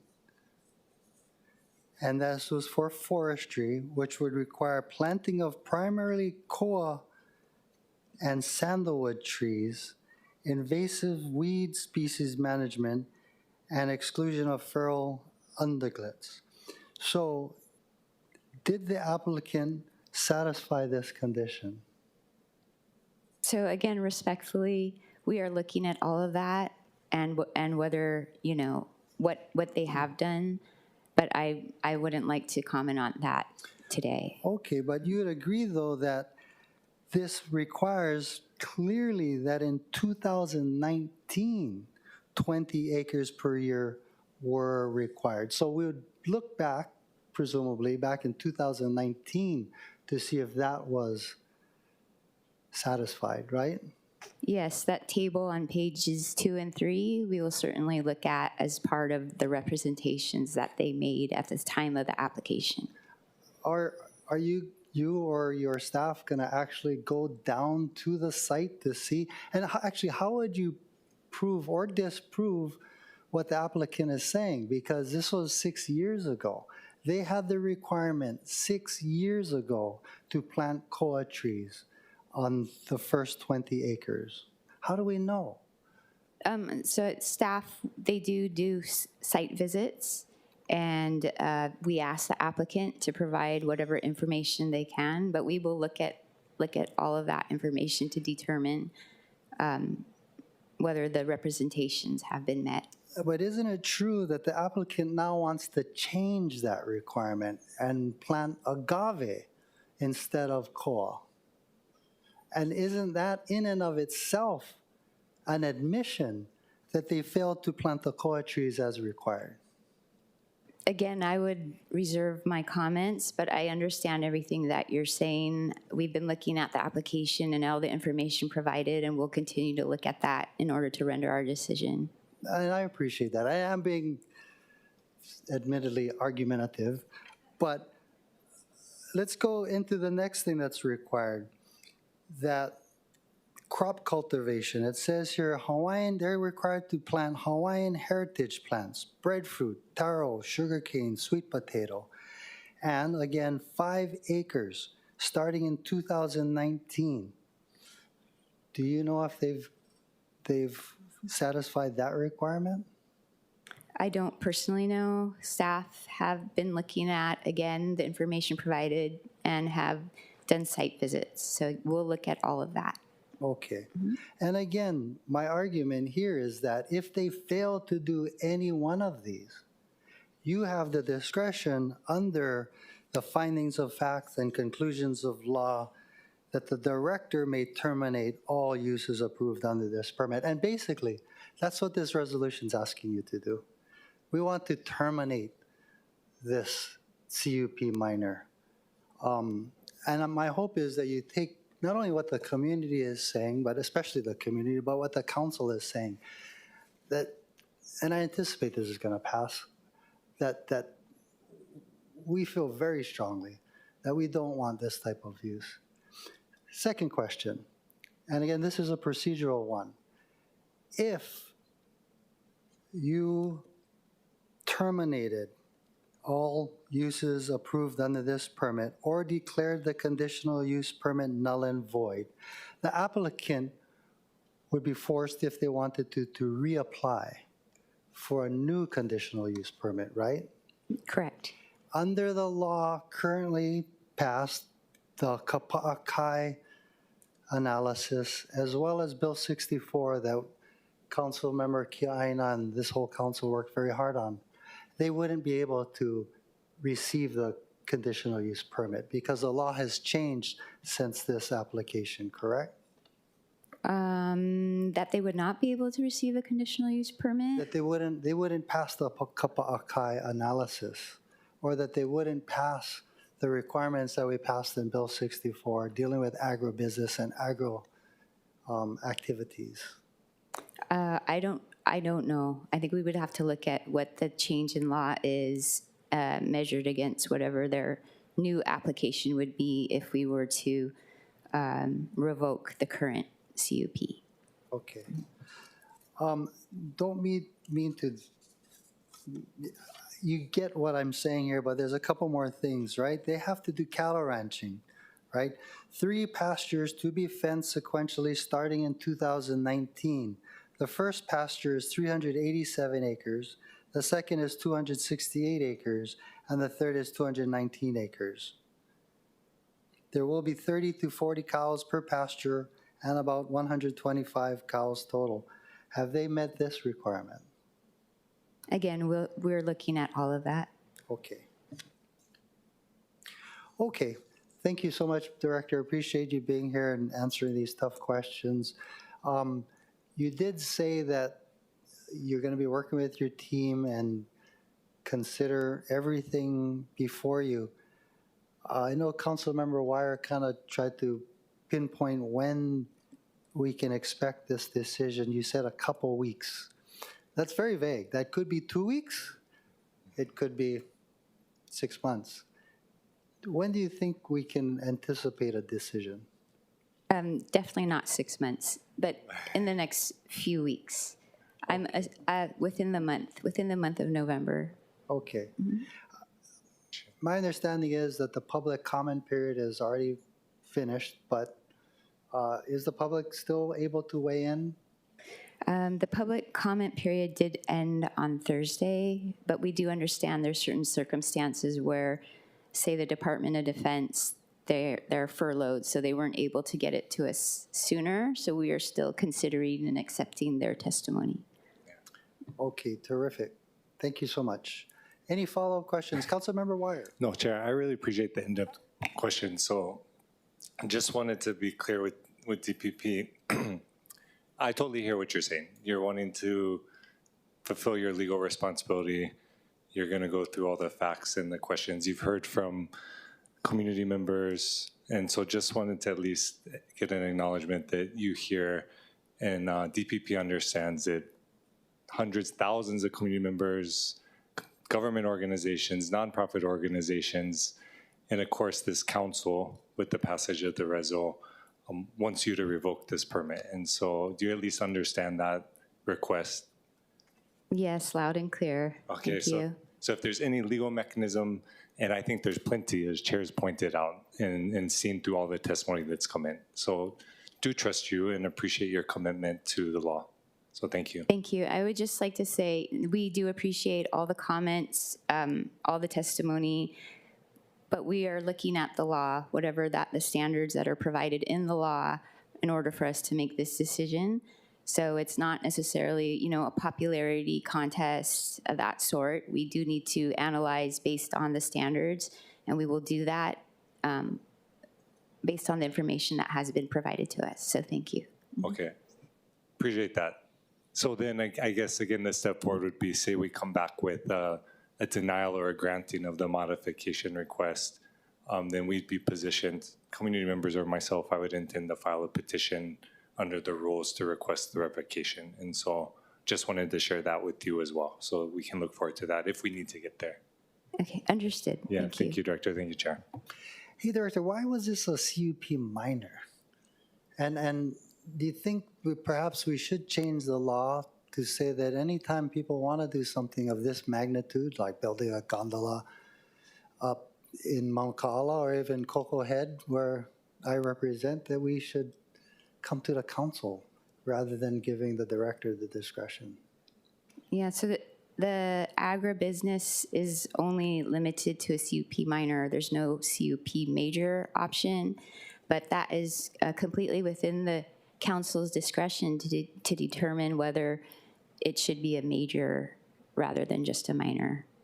Mm-hmm. Chair. Appreciate that. Councilmember Wire. I'll just add, so we do have the measure pending in zoning that would add agritourism/business to the types of activities that would require neighborhood board meeting and give DPP director discretion over having a public hearing. So I definitely hope that would move forward, because that would really address, I think, a lot of the underlying issues we see here, and give the community an opportunity at the very beginning of these projects to weigh in. So then DPP can be making the most informed decision and not be granting projects that just create headaches for everybody and undervalue and go against our, protecting our community. Thank you. Councilmember Dos Santos Tam, you had a comment? Thank you, Chair. Yeah, just obviously in support. What surprises me is, this investor who owns it clearly didn't do his due diligence on investigating the community engagement piece, the community's reception, and the need to, really do a great deal of engagement. What also stands out to me is if he did any degree of research, he would have found out that over the years, these sort of gondola plans have just flamed out in really spectacularly public ways, and every single plan has died a pretty flame-out death. Dating from, the 1916, they tried to build a gondola over the Pali.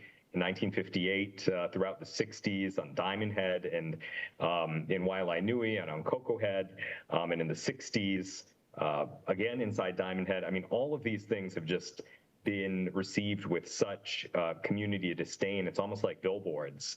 And it may be worthwhile just a discussion about prohibitions on aerial tramways in general, or some very high bar. I mean, it just seems so crazy that they would even propose this, and maybe it's just in the hopes of getting an investor to buy into a tourist project. But, we can't pull the wool over the community's eyes in this way, or over the investor's eyes. So that's just my comment. Thank you. Any further discussion, members? Seeing none, any objections or reservations? Noting no objections or reservations, Resolution 25-305 FD1 has been adopted. Thank you, members of the public, for your help with this. Okay, members, we have 2 more pages left. Shall we take a break for lunch? Let's do those 2 pages. Just kidding. Thank you. Thank you for your patience, members. We're on the top of page 26. Vice Chair Tupola. I move that Resolution 25-306 be adopted. Second. It's been moved and seconded. Vice Chair Tupola for the explanation. Accepting a gift of a Perul Sampernandu giant lantern valued at $350 to the city from the Consulate General of the Philippines in Honolulu for display at Honolulu City Lights. Thank you. Is there a motion to amend? Councilmember Tolba.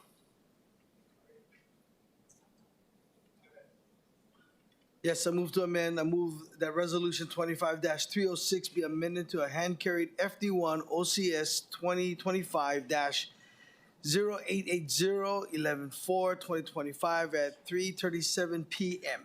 Second. It's been moved and seconded. Councilmember Tolba for the explanation of the amendment. It amends the title of the resolution to read as follows: accepting a gift of Peru Saparmandu. I hope I'm saying that correctly. If not, I apologize.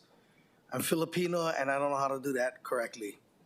It's a giant lantern valued at $350 to the city from the Philippine Consulate General in Honolulu for display at the 2025 Honolulu City Lights event at Honolulu Hale.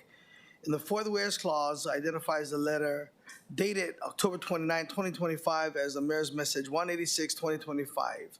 Amends the name of the donor to the Philippine Consulate General in Honolulu from Consulate General of the Philippines in Honolulu throughout the resolution. Labels the attached declaration of gift as Exhibit A, makes miscellaneous technical and non-substantive amendments. That's it. Thank you so much. I believe we have Jennifer Santos, Executive Director of the Mayor's Office of Culture and the Arts. Aloha, welcome. There's a button on. Yeah. Aloha, my chair and council members. Jennifer Santos here on behalf of MOCA. Available to answer any questions or any other commentaries to address. Okay, members, any questions for Executive Director? Seeing none, thank you so much. Mr. Clerk, do we have any other testifiers? Mr. Chair, we have none. Thank you. Members, any discussion? Seeing none, any objections or reservations? Councilmember Kia'aina. Nothing. No objections. Thank you. Resolution 25-306 has been amended to the hand-carried FD1. Any objections or reservations to waiving Council Rule 19G, the 48-hour notice? Seeing none, the 48-hour notice has been waived. Any further discussion? Seeing none. Any objections or reservations? Noting no objections or reservations, Resolution 25-306 FD1 has been adopted. Mahalo nui to the Consul General of the Philippines. Moving to the bottom of page 26, Vice Chair Tupola. I move that Resolution 25-308 be adopted. Second. It's been moved and seconded. Vice Chair Tupola for the explanation. Relating to the 2026 Hawaii State Association of Counties Legislative Package. Thank you. Mr. Clerk, do we have any testifiers? Yes, sir. We have Mr. Brett Colbus by video conference. Okay. Aloha, Mr. Colbert. Please proceed. Aloha, Chair, Council members. My name is Brett Colbus, proud resident of Eva Beach and a 26-year U.S. Navy veteran. Mahalo for allowing me to testify on this resolution. I'm opposed to Resolution 25-308 in its current draft. First, the gun buyback and protective order bills threaten constitutionally protected rights without evidence of improving safety. The Council should not support the adoption of costly, ineffective programs that risk due process and penalize responsible citizens. Second, several proposals here would raise taxes and expand credits, like the $10,000 per household cesspool tax break and increase property conveyance taxes. These measures will increase the burden of local families and discourage home ownership. Third, government-led housing development and favoritism towards public employees risks crowding out private builders and unfairly dividing residents. The private sector, not big government, is best equipped to deliver more housing at lower cost. Additionally, the opioid and mental health expansions add layers of bureaucracy and long-term costs. I believe these challenges should be met with local, community-based approaches, not more government centralization. Finally, repealing state redemption on tobacco laws will cause businesses uncertainty and unnecessary red tape, not genuine empowerment. In short, this package increases spending, taxes, and regulations while eroding personal freedoms. I urge the Council to oppose Resolution 25-308 in its current form and prioritize market-driven solutions, fiscal discipline, and the protection of individual rights. I further urge you to refer this resolution to committee for further discussion and public input. Mahalo. Thank you, Mr. Colbus. Mr. Clerk, do we have any other testifiers? Mr. Chair, that concludes the testifiers. Thank you. Members are in discussion. Seeing none, any objections or reservations? Noting no objections or reservations, Resolution 25-308 has been adopted.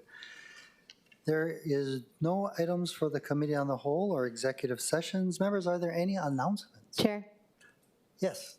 me. Councilmember Cordero. So I just wanted to wish Councilmember Okimoto a happy birthday a week from today. Thank you. Happy birthday. Any other announcements? Seeing none, Vice Chair Tupola, motion to adjourn. I move that the meeting stand adjourned until Wednesday, December 3rd, 2025 at 10 a.m. Second. It's been moved and seconded. Any objections? Noting none. The council stands adjourned until Wednesday, December 3rd at 10 a.m. Thank you, members.